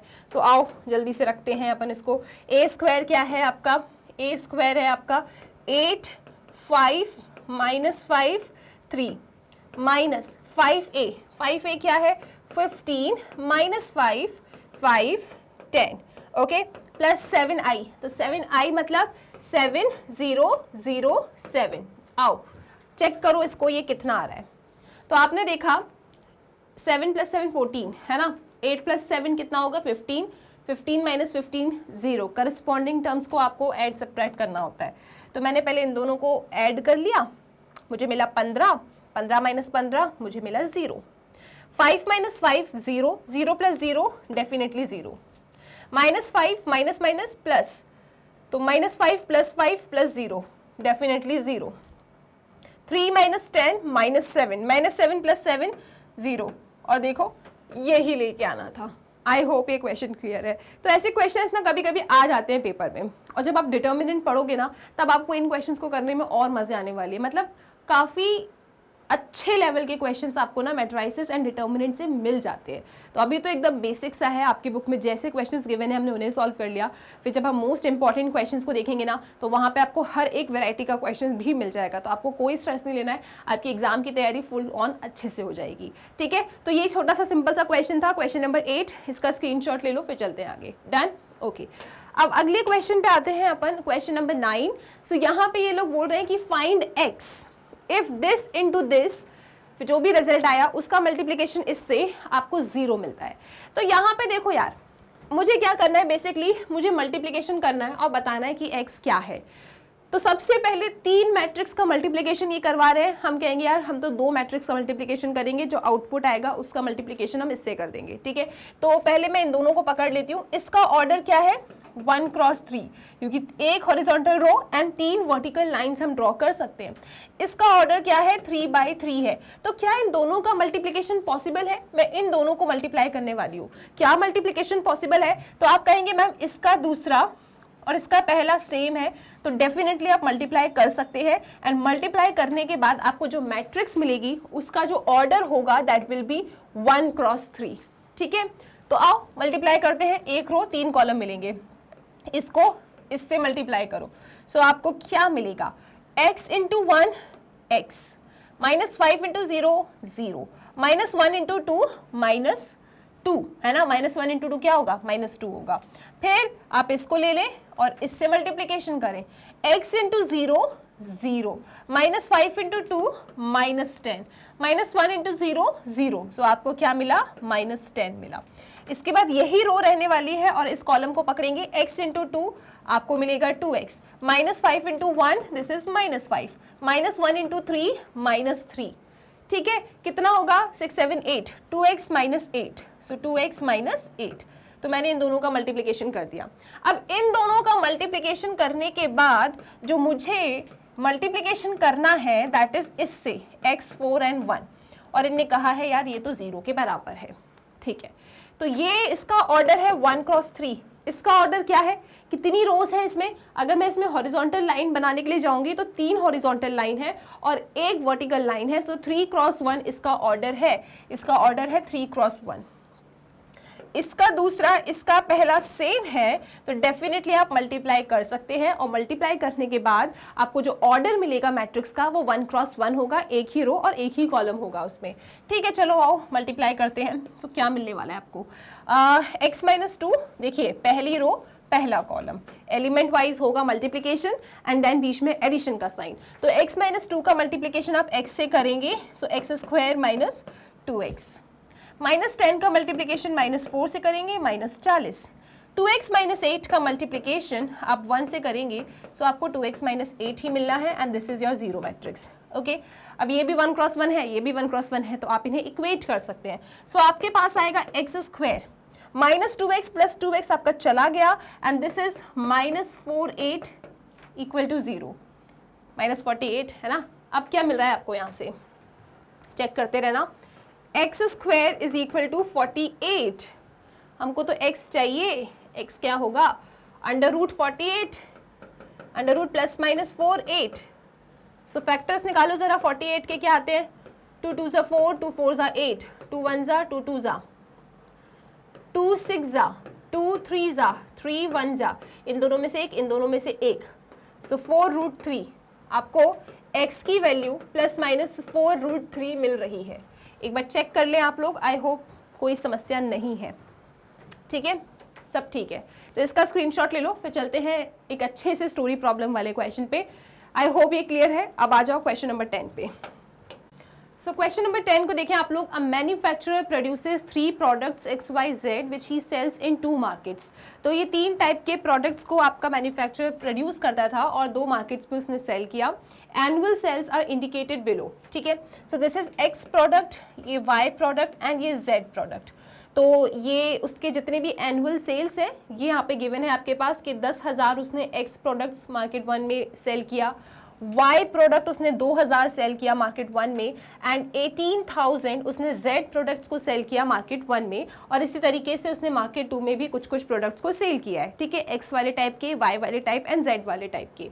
तो पहला क्वेश्चन ये है कि if the unit sale price of XYZ, इनके जो यूनिट सेल प्राइस है वो कितने हैं, 2.50, 1.50 एंड ₹1, इतना रुपए इनका क्या है, यूनिट सेल प्राइस है। मतलब अगर मैं एक X प्रोडक्ट को सेल करती हूँ तो आई विल गेट 2.50 रुपीज़। मैंने कितना सेल किया है, 10,000 सेल किया है, तो टोटल पैसा कितना मिलेगा, 10,000 इंटू ₹2.5, ठीक है। इसी तरीके से आप आगे निकाल लेंगे respectively. Find the total revenue, आपको क्या निकालना है, टोटल रेवेन्यू निकालना है ईच मार्केट का with the help of matrix algebra. तो तो टोटल रेवेन्यू निकालना है, मतलब वही कितना पैसा उसको मिला मार्केट 1 से एंड मार्केट 2 से। तो जो आपका मैन्युफैक्चर था 3 टाइप के प्रोडक्ट्स बनाता था, XYZ उनके नाम थे, ठीक है। X प्रोडक्ट उसने 10,000 बनाए और एक X प्रोडक्ट के लिए वो कितना पैसा कमाता है, 2.5 रुपये, ठीक है। तो आप प्रोडक्ट ही निकालेंगे। फिर उसने Y प्रोडक्ट्स 2000 मार्केट 1 में सेल किया एंड इसके लिए 1.50 रुपीज़ उसे पर प्रोडक्ट मिलता है Y टाइप के। और जो Z प्रोडक्ट है उसने 18,000 बनाया और एक Z प्रोडक्ट के लिए वो कितना अर्न करता है, 1 रुपये अर्न करता है। हमें इसकी टोटल रेवेन्यू निकालनी है मार्केट 1 में एंड मार्केट 2 में। तो और वो भी हमें किसकी हेल्प से निकालना है, मैट्रिक्स अलजेब्रा की हेल्प से निकालना है। तो क्या करना चाहिए, एक मैट्रिक्स तो मुझे लगता है ये प्रोडक्ट वाली बना लेना चाहिए, है ना। ये उसके प्रोडक्ट्स हो गए, 10,000 उसने मार्केट 1 में सेल किया, 2,000 मार्केट 1 में, 18,000 मार्केट 1 में। इसी तरीके से आपने 6,000 एक्स के प्रोडक्ट सेकंड मार्केट में सेल किया। तो एक तो डेफिनेटली मेरी मैट्रिक्स बनेगी इन प्रोडक्ट की। और पहले क्वेश्चन ने कहा है कि उनका जो यूनिट सेल प्राइस है वो कुछ ऐसा है, कितना कितना, 2.5 रुपये, 1.5, 1.50 एंड 1 रुपये। तो ये इनका सेलिंग प्राइस है XYZ का। तो मुझे लगता है एक ये मैट्रिक्स बनेगी और एक ये मैट्रिक्स बनेगी। इसके बाद ही मुझे दोनों के टोटल रेवेन्यू मिल जाएंगे। मुझे मार्केट 1 का भी रेवेन्यू चाहिए और मुझे मार्केट 2 का भी रेवेन्यू चाहिए। तो कुल मिला के जो मैं आंसर आपसे चाहती हूँ दैट इज 2x1 की मैट्रिक्स, राइट। आंसर में मुझे क्या चाहिए, 2x1 का मैट्रिक्स। तो क्या मैं इन दोनों को अगर इस तरीके से ले लूँ तो आंसर में मुझे 2x1 का मैट्रिक्स मिलेगा। आप देखो ये कितने ऑर्डर की मैट्रिक्स है, इसका ऑर्डर है 2x3, इसका ऑर्डर क्या है 2x3, 2 रोज है 3 कॉलम है। इसका क्या ऑर्डर है, इसका ऑर्डर है 3 रोज है 1 कॉलम है, 3x1, राइट। ये और ये सेम है, इनका प्रोडक्ट पॉसिबल है, प्रोडक्ट पॉसिबल है। और मल्टीप्लिकेशन करने के बाद जो मैट्रिक्स मिलेगी उसका ऑर्डर क्या आएगा, 2x1 आएगा। और हमें 2x1 की ही मैट्रिक्स चाहिए थी। पता है चीज़ों को, स्टोरी प्रॉब्लम बिल्कुल डिफिकल्ट होता नहीं है। अगर ऑब्जेक्टिव पेपर होते थे ना तो कभी भी आपके सीनियर्स ने तो इनको मैट्रिक्स अलजेब्रा से सॉल्व किया ही नहीं होगा। ऑब्जेक्टिव टाइप पेपर में क्या करो, डायरेक्टली समझ में आ रहा है, टोटल रेवेन्यू निकालना है, इसमें तुम एक सेल करते हो तुम्हें इतना पैसा मिलता है, इसको सेल करते हो एक तो 1.50, इसको सेल करते हो तो 1 रुपये। यार 10,000 बेच रहे हो मार्केट 1 में तो कितना मिलेगा एक्स प्रोडक्ट को सेल करने पर, ऑफकोर्स मल्टीप्लाई करोगे। उसके बाद मार्केट 1 का ही मुझे टोटल रेवेन्यू निकालना है। तो उस मैन्युफैक्चरर ने वाई प्रोडक्ट भी तो बनाए हैं और एक वाई के लिए इतना रुपए, उसने मार्केट 1 में कितना सेल किया, उसने मार्केट 1 में 2,000 सेल किया। तो इन दोनों का मल्टीप्लिकेशन कर लो, फिर एडिशन का साइन बना लो, फिर आप इसका मल्टीप्लिकेशन इसके 1 रुपए से कर दो। जब इन तीनों को ऐड करोगे ना तो आपको टोटल रेवेन्यू इन मार्केट 1 मिल जाएगी। क्वेश्चन इसके बहुत ईजी होते हैं और जब आप इनकी मैट्रिक्स भी बनाओगे ना, 1-2 क्वेश्चन प्रैक्टिस करने के अपने आप ही समझ में आ जाता है कि ये गिवन है, इसको एक मैट्रिक्स बनाओ, ये जो है एक अपनी कॉलम मैट्रिक्स बना लो, मल्टीप्लिकेशन करो और देखो आंसर किस टाइप की मैट्रिक्स में चाहिए। मुझे दोनों ही मार्केट का रेवेन्यू चाहिए था, राइट, मार्केट 1 का भी मार्केट 2 का भी। तो डेफिनेटली मुझे यहाँ पे क्या, मुझे यहाँ पे 2x1 की मैट्रिक्स चाहिए थी। तो वो ऐसे ही पॉसिबल है, जब मैं इसका मल्टीप्लिकेशन इससे कर दूँ तो मुझे आंसर मिल जाएगा, राइट। आई होप चीज़ें क्लियर है, ये डिफिकल्ट बिल्कुल नहीं है। जैसे आपने नॉर्मल स्टोरी प्रॉब्लम सीखी थी ना 7th 8th 9th क्लास में, वही स्टोरी प्रॉब्लम से बस आपको मैट्रिक्स का साइन बनाना है। तो सबसे पहले इस क्वेश्चन के ए पार्ट को अपन अटेम्प्ट करते हैं।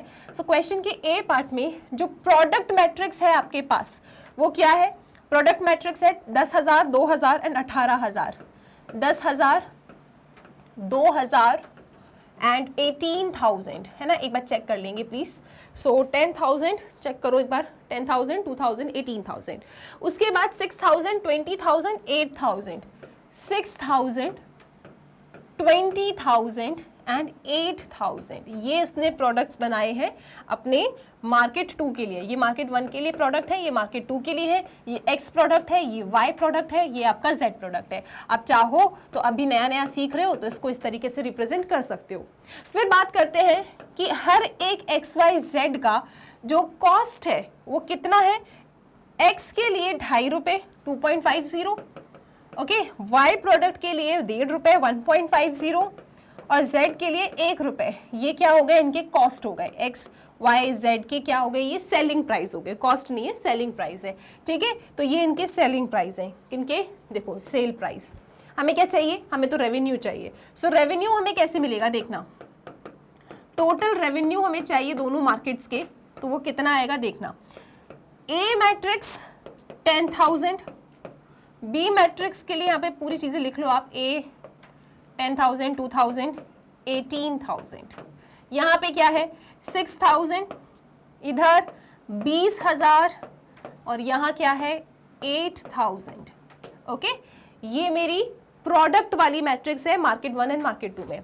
अब इनका जो सेलिंग प्राइस है दैट इज 2.50, 1.50 एंड 1 रुपीज। अब अगर मैं इनको मल्टीप्लाई कर देती हूँ तो मुझे मार्केट 1 एंड मार्केट 2 के रेवेन्यू मिल जाएंगे।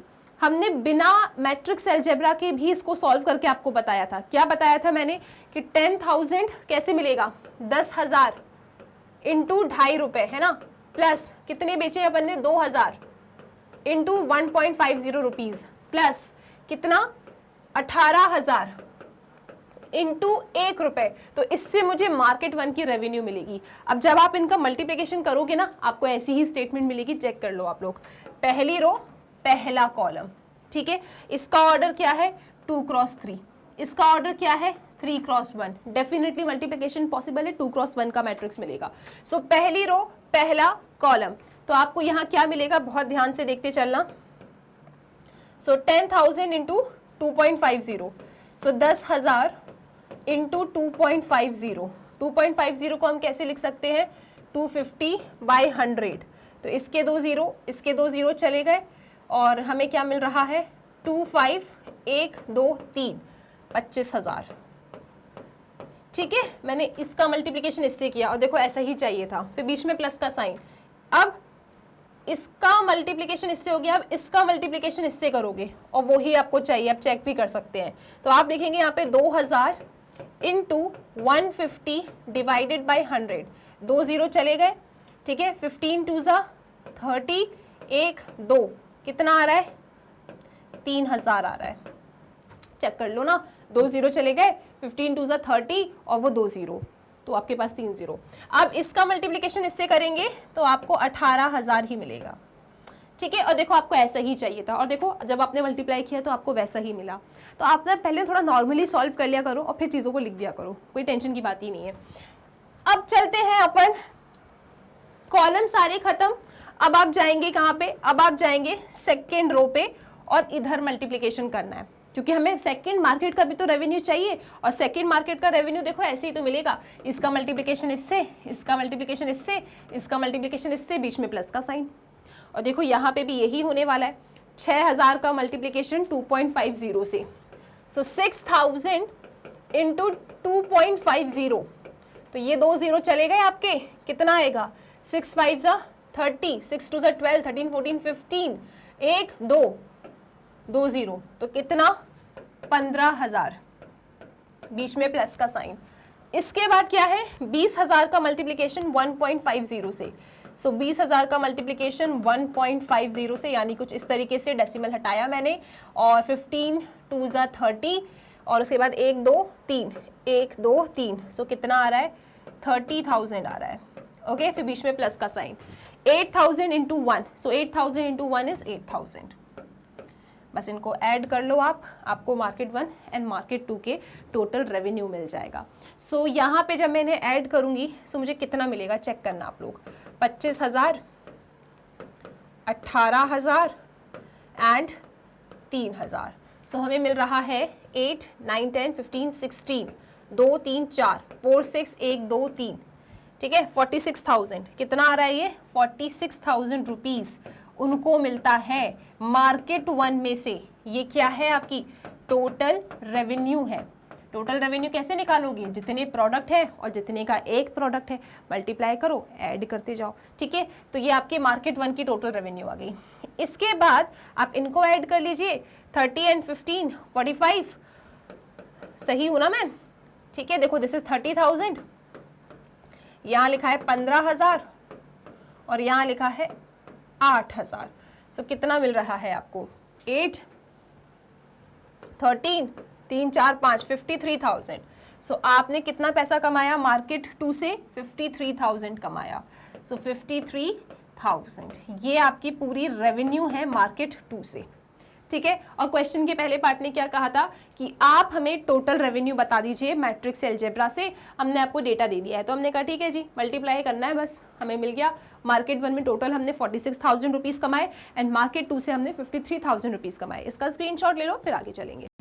अब देखते हैं इसका सेकंड पार्ट। आई होप यहाँ टोटल रेवेन्यू में कोई परेशानी नहीं है। अब सेकंड पार्ट आपसे क्या कहता है कि इफ द यूनिट कॉस्ट, ठीक है, यहाँ पे चेक करें एक बार आप लोग, if the unit cost of the above 3 commodities are ₹2, ₹1 and 50 paisa respectively, find the gross profit. यहाँ पे यूनिट कॉस्ट दिया है आपको इन तीनों कमोडिटीज का, XYZ टाइप के जो आपके प्रोडक्ट्स है ना, तो उनमें क्या कॉस्ट लगी है, उनका यूनिट कॉस्ट आपको गिवन है ₹2, ₹1 एंड आधा रुपए, ठीक है। 50 पैसा मतलब क्या, ₹0.5। आपको ग्रॉस प्रॉफिट चाहिए। अच्छा, ये ग्रॉस प्रॉफिट कैसे मिलता है? ग्रॉस प्रॉफिट आपको मिलता है total revenue minus total cost. इन प्रोडक्ट्स को बनाने में कितना पैसा खर्च हुआ, टोटल कॉस्ट, और कितना आपको मिला, टोटल रेवेन्यू। जब आप टोटल रेवेन्यू से टोटल कॉस्ट को माइनस करते हैं तभी तो प्रॉफिट मिलता है। सही बात है ना। चलो, वही आपने सीखा था ना, selling price minus cost price. तो रेवेन्यू कितना आया आपका माइनस आपका कितना कॉस्ट था, सब्ट्रैक्ट कर दो, आपको मिल जाएगा ग्रॉस प्रॉफिट। तो सबसे पहले काम करते हैं, हम लोग टोटल कॉस्ट निकालते हैं। टोटल रेवेन्यू तो हमारे पास दोनों मार्केट के दोनों प्रोडक्ट्स के रखे हैं, हमें तो ग्रॉस प्रॉफिट चाहिए ना। इन द एंड टोटल कितना प्रॉफिट मिला उसको, ये दोनों काम करने के बाद, मार्केट ए में भी सेल करने के बाद, मार्केट बी में भी इतने इतने प्रोडक्ट्स बना के सेल करने के बाद। तो ये तो रेवेन्यू आ गई। अब बात करते हैं टोटल कॉस्ट की। सो टोटल कॉस्ट के लिए मेरे पास देखो वही दो मार्केट में मेरे XYZ इतने इतने प्रोडक्ट्स चले गए, और एक X प्रोडक्ट को बनाने में ₹2 लगता है, Y प्रोडक्ट को बनाने में ₹1, और Z प्रोडक्ट को बनाने के लिए ₹0.5 लगता है। सो टोटल इन्हें बनाने में कितना कितना पैसा लगने वाला है? देखो, 10,000 बनाने हैं मुझे X कितने बनाने हैं अपन को? 10,000। सो 10,000 और एक X बनाने में आपको ₹2 लगा, ठीक है। एक X प्रोडक्ट बनाने में आपको कितना रुपए लगा? ₹2 लगा। आपने 10,000 बनाने हैं, सो कितना पैसा खर्च हुआ? 10,000 इंटू 2, मतलब इनका एडिशन करना है। उसके बाद आपको एक Y बनाने में कॉस्ट लगती है ₹1। आपको कितने बनाने हैं? 2,000। सो 1 में मल्टीप्लाई करेंगे, सो आपको 2,000 का भी उसका कॉस्ट समझ में आ जाएगा। एक Z बनाने में ₹0.5 लगते हैं। आपने टोटल कितने बनाए हैं? 18,000। सो 18,000 इंटू हाफ करना है। सो टोटल जो कॉस्ट उसे मार्केट 1 में इन प्रोडक्ट्स को सेल करने में लगा, वो कितने थे? इनका multiplication and addition. I hope ये क्लियर है। इसी तरीके से यही सेम काम आपको यहाँ करना है। तो इसे हम कैसे करने वाले हैं? टोटल कॉस्ट हम निकालेंगे कैसे, इसकी देखना आप लोग। कितने कितने आपके प्रोडक्ट्स हैं? 10,000, 2,000, 18,000, ठीक है जी। नीचे आ जाओ, कितना? 6,000, 20,000, और यहाँ लिखा है 8,000, ठीक। इनटू करना है आपको टोटल कॉस्ट का 50 पैसे, मतलब ₹0.5। जब आप इनका मल्टीप्लिकेशन करेंगे तो आपको इन प्रोडक्ट्स में जो भी टोटल कॉस्ट लगी है वो पता चल जाएगा। सो यहाँ आप देखिए कैसे होगा इसका काम। पहली रो, पहला कॉलम, ठीक है। मल्टीप्लिकेशन पॉसिबल है, प्रीवियस क्वेश्चन में भी हमने इसी टाइप का मल्टीप्लिकेशन किया था। 10,000 इंटू 2 आपको मिलेगा 20,000, 2,000 इंटू 1 आपको मिलेगा 2,000, 18,000 इंटू हाफ आपको मिलेगा 9,000, ठीक है। ऐड कर लो कितना आ रहा है? 20,000, ठीक है, 2,000, 9,000, कितना आया? 31,000। सो यहां आपको कितना मिला? 31,000, ठीक है। आपने जितने भी प्रोडक्ट्स मार्केट 1 में सेल किए ने, तो उसमें जितने भी आपने प्रोडक्ट्स बनाए थे तो उनकी कॉस्ट प्राइस कितनी है? 31,000 रुपए, ओके। और आपने मार्केट 1 में जो प्रोडक्ट सेल किए थे उस पर कितनी रेवेन्यू पाई थी? 46,000 रुपीज़, ठीक। और आपने कितना कॉस्ट लगाया उसमें? 31,000 लगाया, ठीक है। अब चलते हैं और दूसरे मार्केट के प्रोडक्ट्स का उनके कॉस्ट से मल्टीप्लाई करते हैं। सो 6,000 into 2 12,000, 12,000 plus 20,000 into 1 20,000 plus 8,000 into half 4,000, ठीक है जी। क्लियर है ना ये? तो कितना मिल रहा है आपको? 12 और 4 16। सो दिस इज 20,000, ज्यादा जीरो लगा दिए क्या? 20,000 प्लस 16,000, कितना आ रहा है 36,000। तो आपने यहाँ पे कितना कॉस्ट लगाया 36,000 लगाया, और आपको यहाँ पे प्रॉफिट कितना मिला, मतलब रेवेन्यू कितना मिला 53,000 मिला।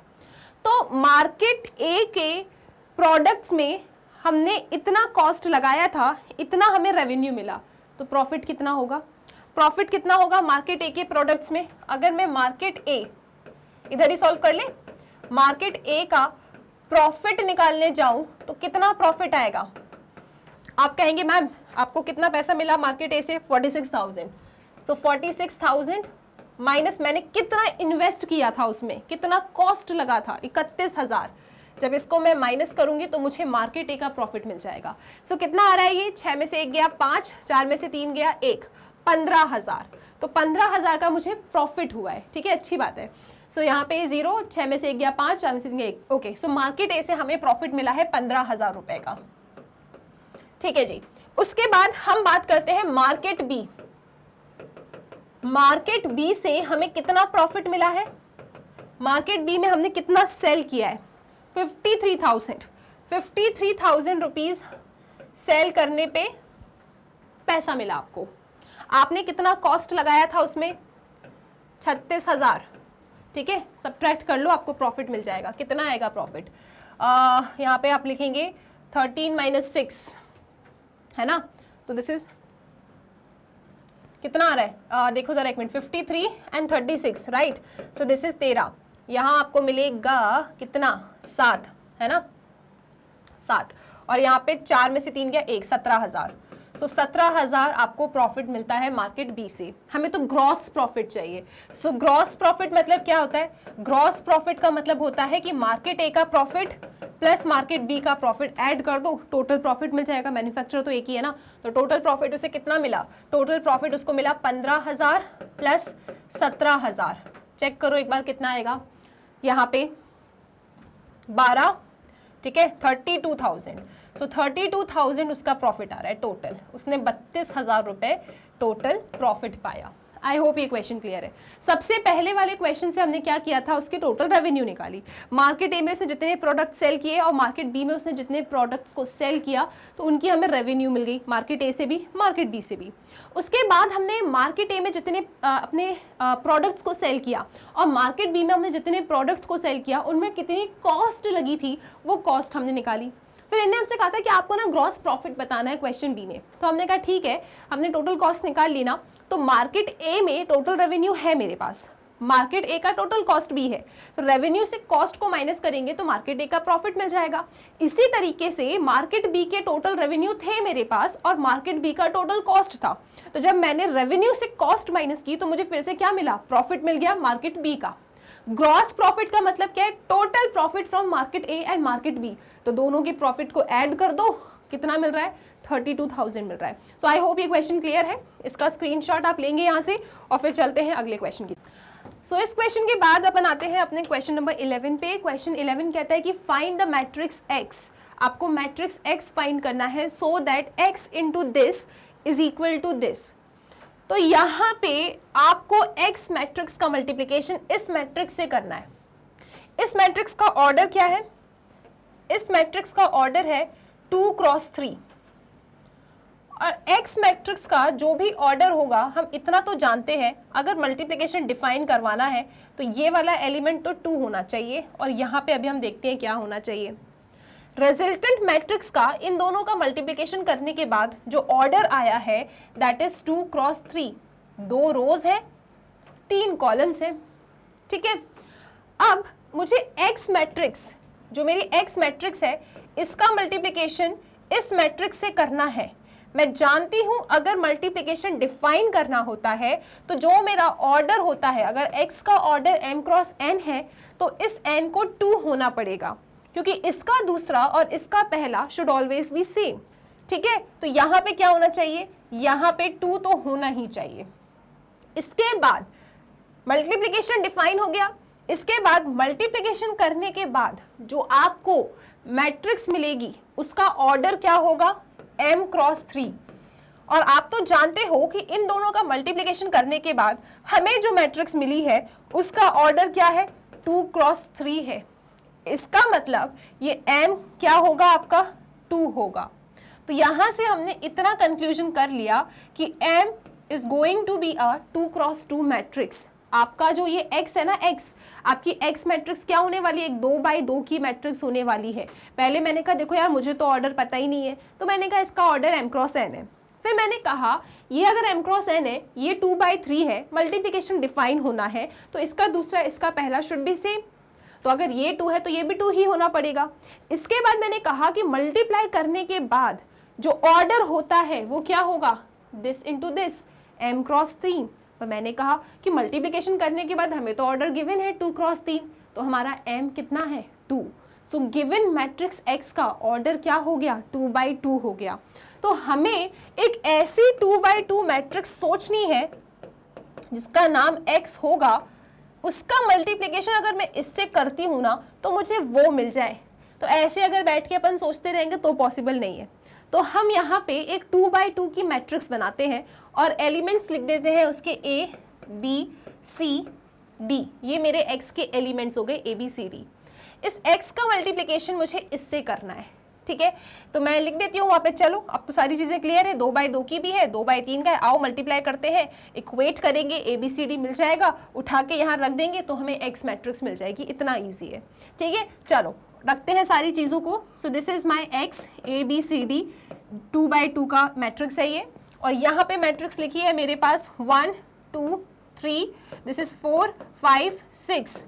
ओके जी। अब इसका मल्टीप्लाई करने के बाद ना इनने हमें कह दिया है कि देखो यार -7 -8 -9 आपको मिलेगा, और यहाँ लिखा है 2 4 6, ठीक है। इनका मल्टीप्लिकेशन करके हमें ये मिलेगा। अब इनने बोल दिया, हम कैसे मान लें, हमें भी तो मल्टीप्लाई करना पड़ेगा। तो हम कैसे मल्टीप्लाई करेंगे, हम यहाँ मल्टीप्लाई करेंगे पहली रो पहला कॉलम, एलिमेंट वाइज करेंगे मल्टीप्लिकेशन, बीच में आएगा एडिशन का साइन।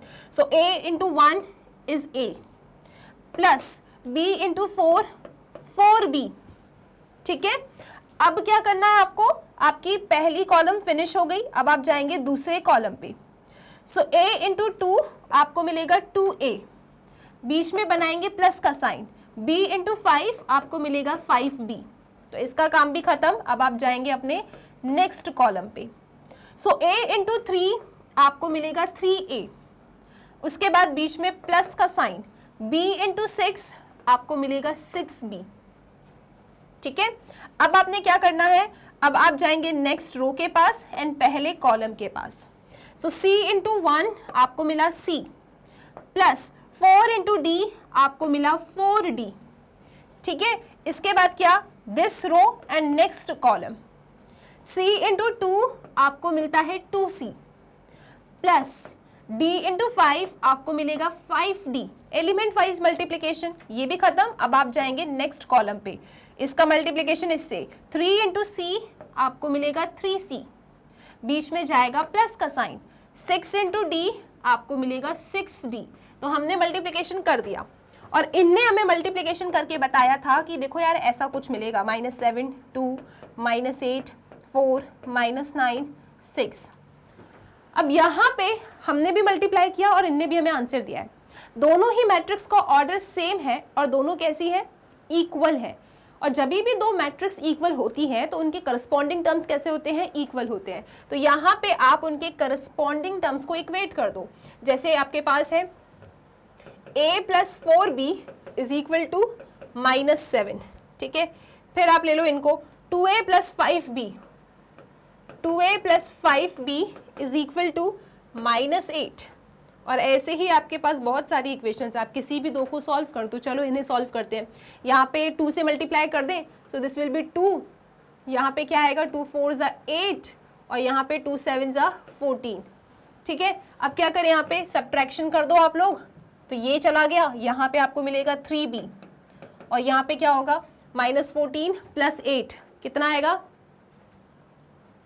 कितना 6 -6, चेक कर लो एक बार, माइनस माइनस प्लस हो गया, -14 प्लस 8, ठीक है। तो b कितना आ जाएगा, b आ जाएगा -2, b आपको -2 मिला। अब b की वैल्यू कहीं भी एक जगह पे रख दो, आपको a मिल जाएगा। आओ यहाँ पे रखते हैं b की वैल्यू, तो हमें कितना मिलेगा 2a -10 -8। So 2a is equal to -8 plus 10 कितना आएगा ये आएगा आपके पास 2, मतलब a आ रहा है 1। सो a की वैल्यू कितनी मिल गई आपको, 1 मिल गई। a 1 है, b आपका -2 है।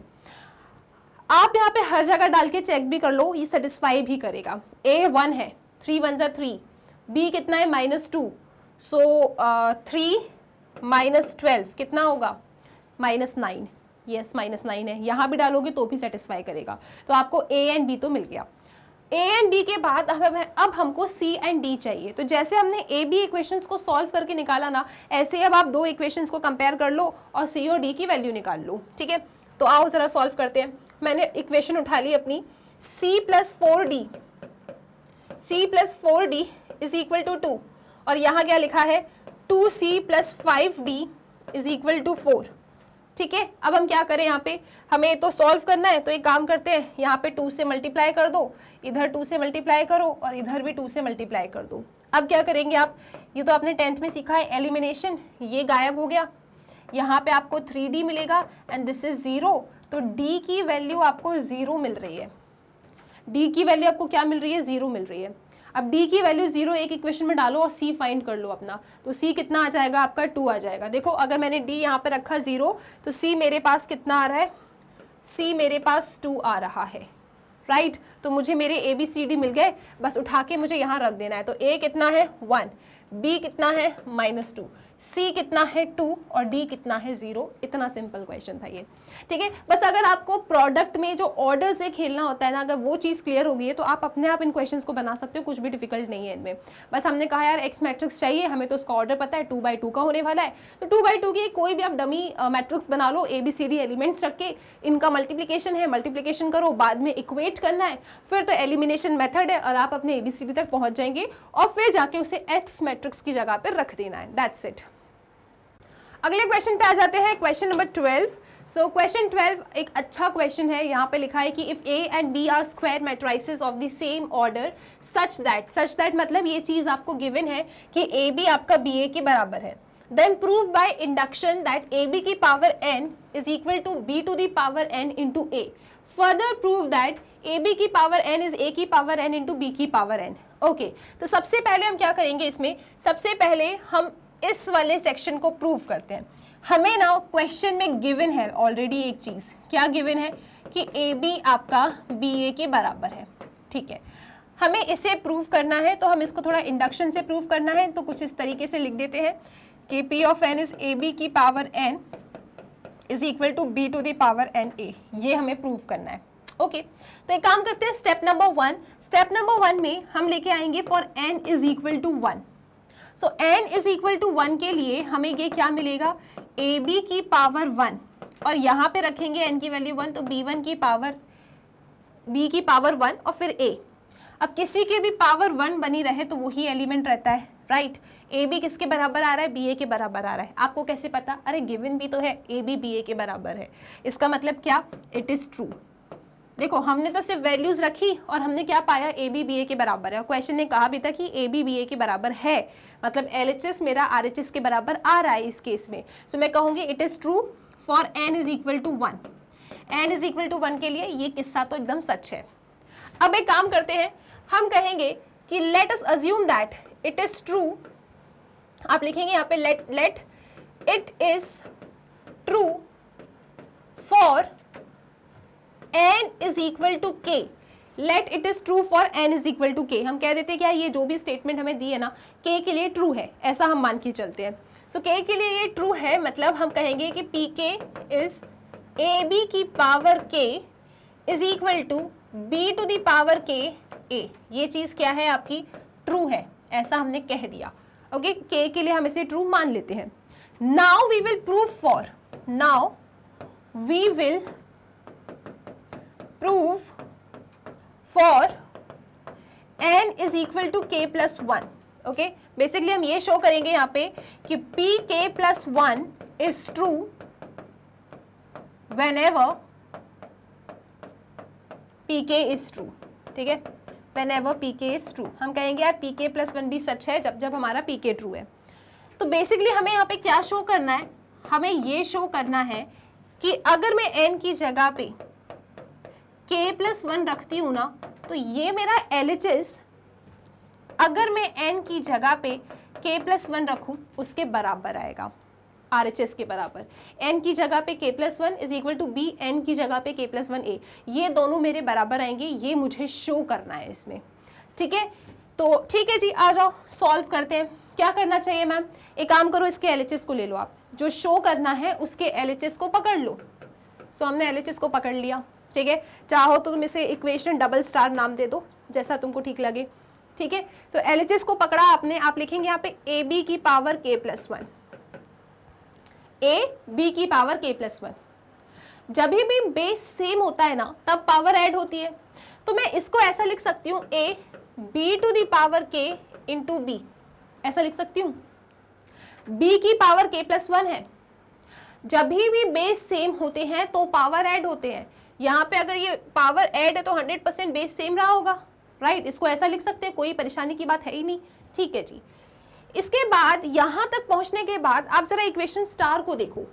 इक्वेशन स्टार में हमने जो स्टेटमेंट लिखी है वो हमने सच माना है, इट इज ट्रू।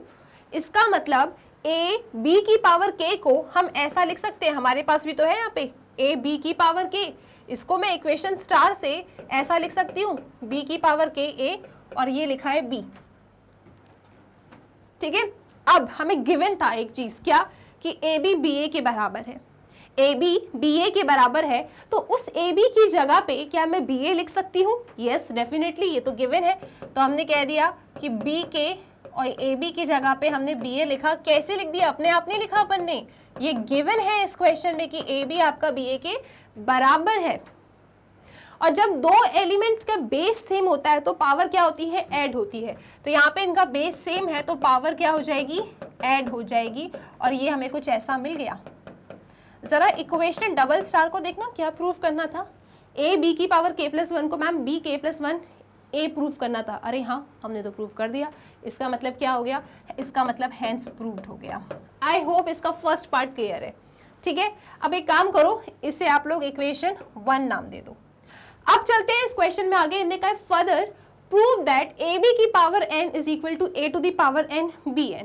ठीक है जी, अब फर्दर हमें प्रूफ करना है तो आगे आ जाते हैं। इसमें भी इंडक्शन नहीं लगाएंगे अपन लिख देंगे कि p ऑफ n ऐसा है हमारे पास, ए बी की power n is equal to a to the power n b to the power n। अब हमें ये शो करना है तो हम कहेंगे वही 3-4 स्टेप्स अपनी, क्या for n is equal to 1, तो हम यहाँ पे लेंगे for n is equal to 1, n की जगह पे आप 1 रखिए।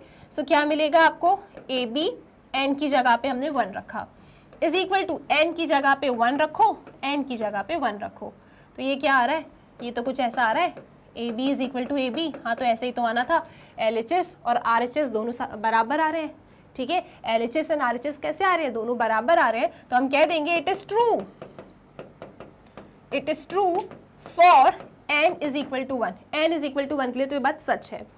अब हम कहेंगे कि लेट, यहां लिखेंगे आप let it be true for n is equal to k। अब हम कह देंगे कि n is equal to k के लिए हम इसको ट्रू लेके चल रहे हैं।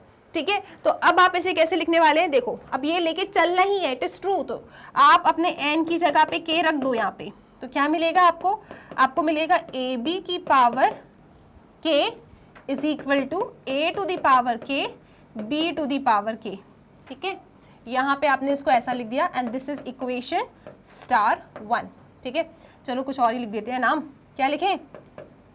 स्टार 1 लिख दो मैम। चलो स्टार 1 लिख दिया।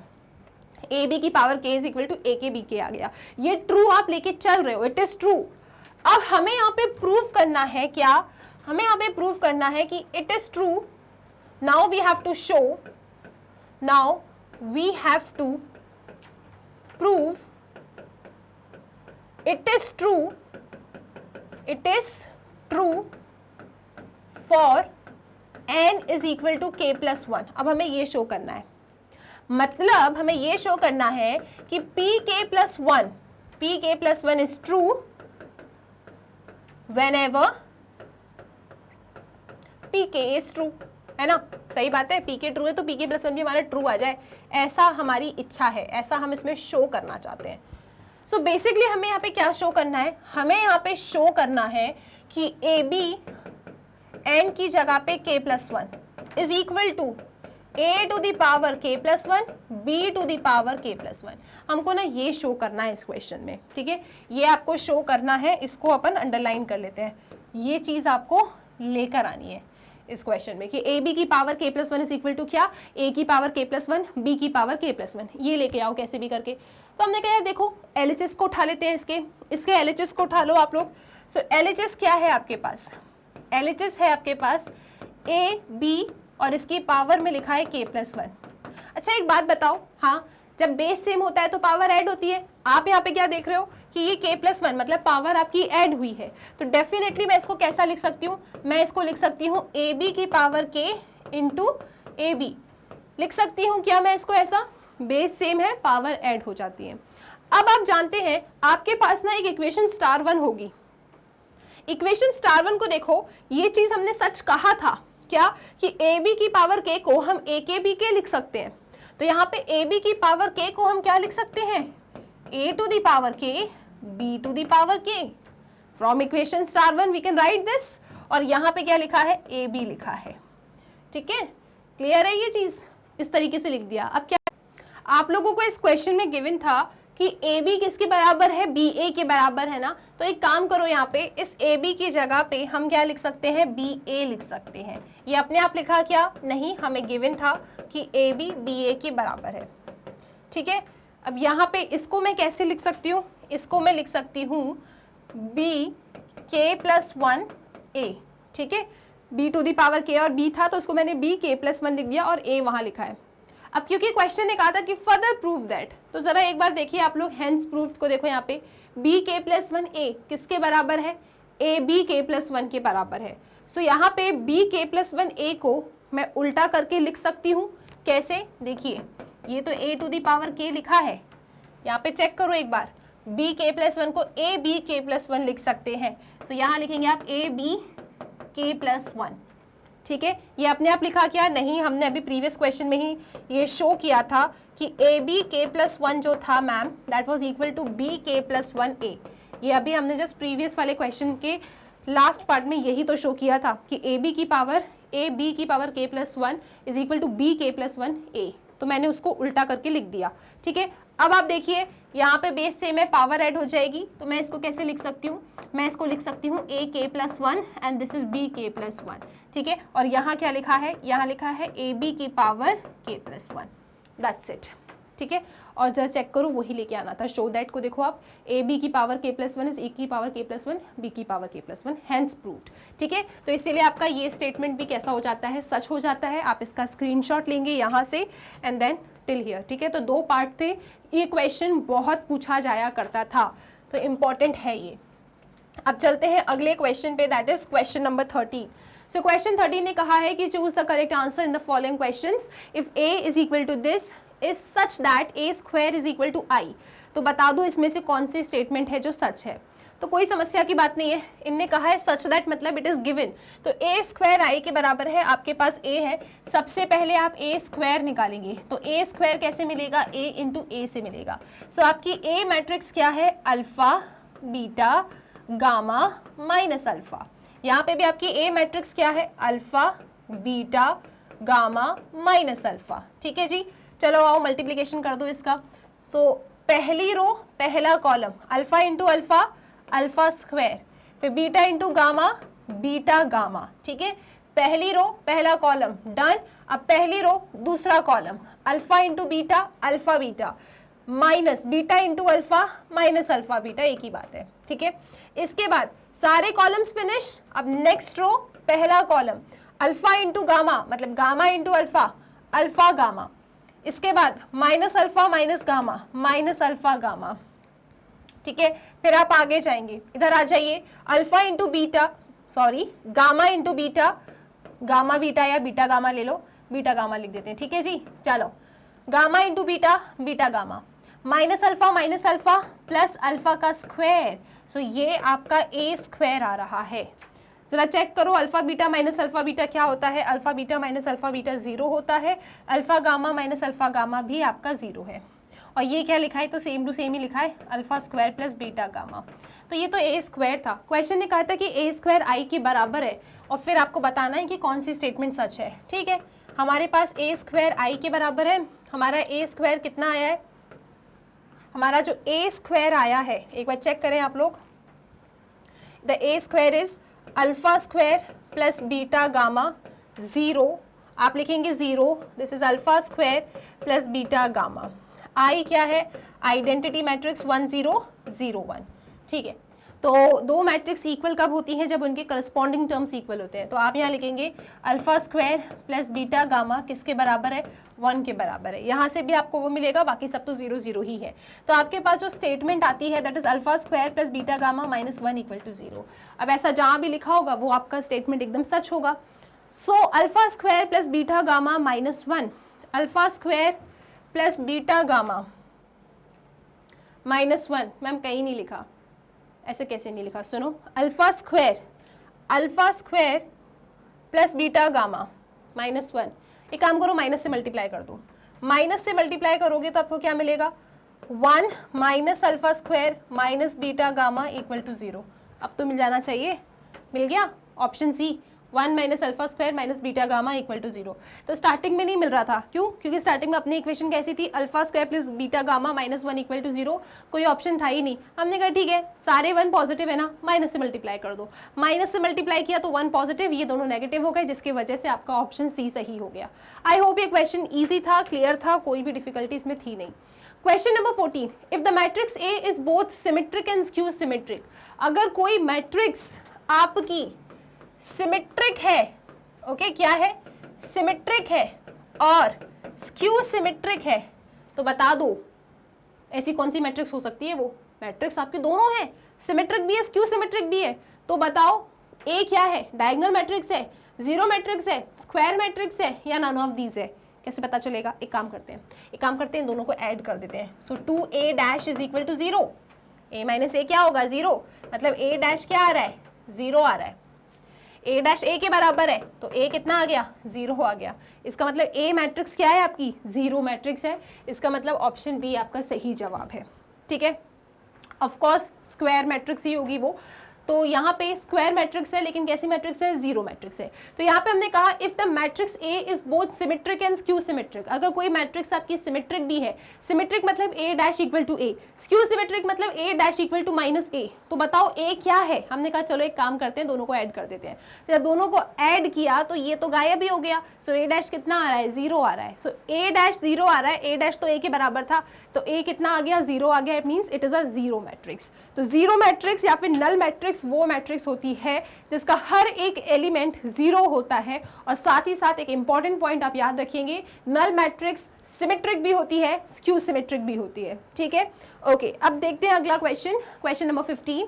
If A is a square matrix, square matrix मतलब वो मैट्रिक्स इसमें number of rose and number of columns equal होते हैं, सच दैट हमें गिवन है कि ए स्क्वायर ए के बराबर है, देन आपको बताना है यहाँ पे आई प्लस ए का होल क्यूब माइनस 7a किसके बराबर है। ए स्क्वायर ए के बराबर गिवन है, हमें बताना है कि आई प्लस ए का होल क्यूब माइनस 7a किसके बराबर है। तो ओपन कर दो इसको a प्लस बी के होल क्यूब से। सो आई क्यूब, आई का क्यूब मतलब I cube plus A cube plus 3a square B plus 3a B square. ठीक है ना, समझ गए तुम लोग, minus 7a, a plus B का होल क्यूब लगा दिया है। ठीक है, so a cube plus B cube plus 3a square B plus 3ab square. ठीक है, चलो अब यहाँ पे i ऐसा हो गया, a क्यूब को हम a स्क्वायर इंटू a लिख सकते हैं और a स्क्वायर a के बराबर है, सो इसे 3ai लिख सकते हैं। आइडेंटिटी मैट्रिक्स का स्क्वायर आपको आइडेंटिटी मैट्रिक्स ही देता है। ठीक है जी, ये बात सब ठीक। a स्क्वायर a हो गया, a क्यूब को मैंने a स्क्वायर इंटू a लिख दिया। अब मैं क्या करूँ इससे क्या करें अपन, आगे चलते हैं मैम, देखते हैं अपन, और कुछ नहीं बोला इनने। ठीक है, अब देखो a इंटू आई क्या होगा, आप यहाँ लिखेंगे i प्लस a क्यूब को a स्क्वायर इंटू a लिखा, और a स्क्वायर किसके बराबर है, a के बराबर है, तो a स्क्वायर की जगह पे a and this is a। Okay, a into I a होता है a इंटू आई ए होता है and this is -7a। a into A square हो जाएगा और a स्क्वायर किसके बराबर है, a के बराबर है। सो ये कितना आ रहा है, 3 3 6 7 +7a -7a 0, तो आपको कितना मिल रहा है, आंसर i मिल रहा है। So option is C, simple सा क्वेश्चन, a प्लस बी का होल क्यूब लगाया, फिर जो जो इन्हें कहा है ना बस वहीं थोड़ा थोड़ा आप खेलते गए और आप अपने आंसर तक पहुंच गए। ठीक है, बस याद रखना कि a i हो या i a हो, a होता है, ए आई का स्क्वायर हो वो आई ही होता है, आई का क्यूब भी आई होता है। ठीक है, छोटी छोटी सी बातें हैं, बस आप इनको याद रखेंगे तो ऐसे क्वेश्चंस आप आसानी से फिनिश कर लेंगे। सो इसके साथ ही हमारा मैट्राइसिस चैप्टर पूरे तरीके से हो जाता है फिनिश। हमने अपने एनसीईआरटी बुक के हर एक एक्सरसाइज के क्वेश्चंस को बहुत अच्छे तरीके से सॉल्व कर लिया है। आई रियली विश कि ये चैप्टर आपको ईजी लगा होगा। अगर ईजी लगा है तो do let me know in the comment section कि हाँ मैम चैप्टर बहुत ईजी था। इसके बाद हम स्टार्ट करेंगे अपना एक नया चैप्टर दैट इज डिटर्मिनेंट्स, और उसके बाद जैसे अपने चैप्टर्स आगे कंटिन्यू करते चलेंगे अपन। ओके, सो स्टूडेंट्स आप जानते हैं मैग्नेट ब्रेन्स की वेबसाइट है जिसे आप गूगल पे जाके magnetbrains.com डाल के सर्च कर सकते हैं। तो जब आप सर्च करेंगे ना आपके सामने ये इस टाइप का पेज ओपन होगा।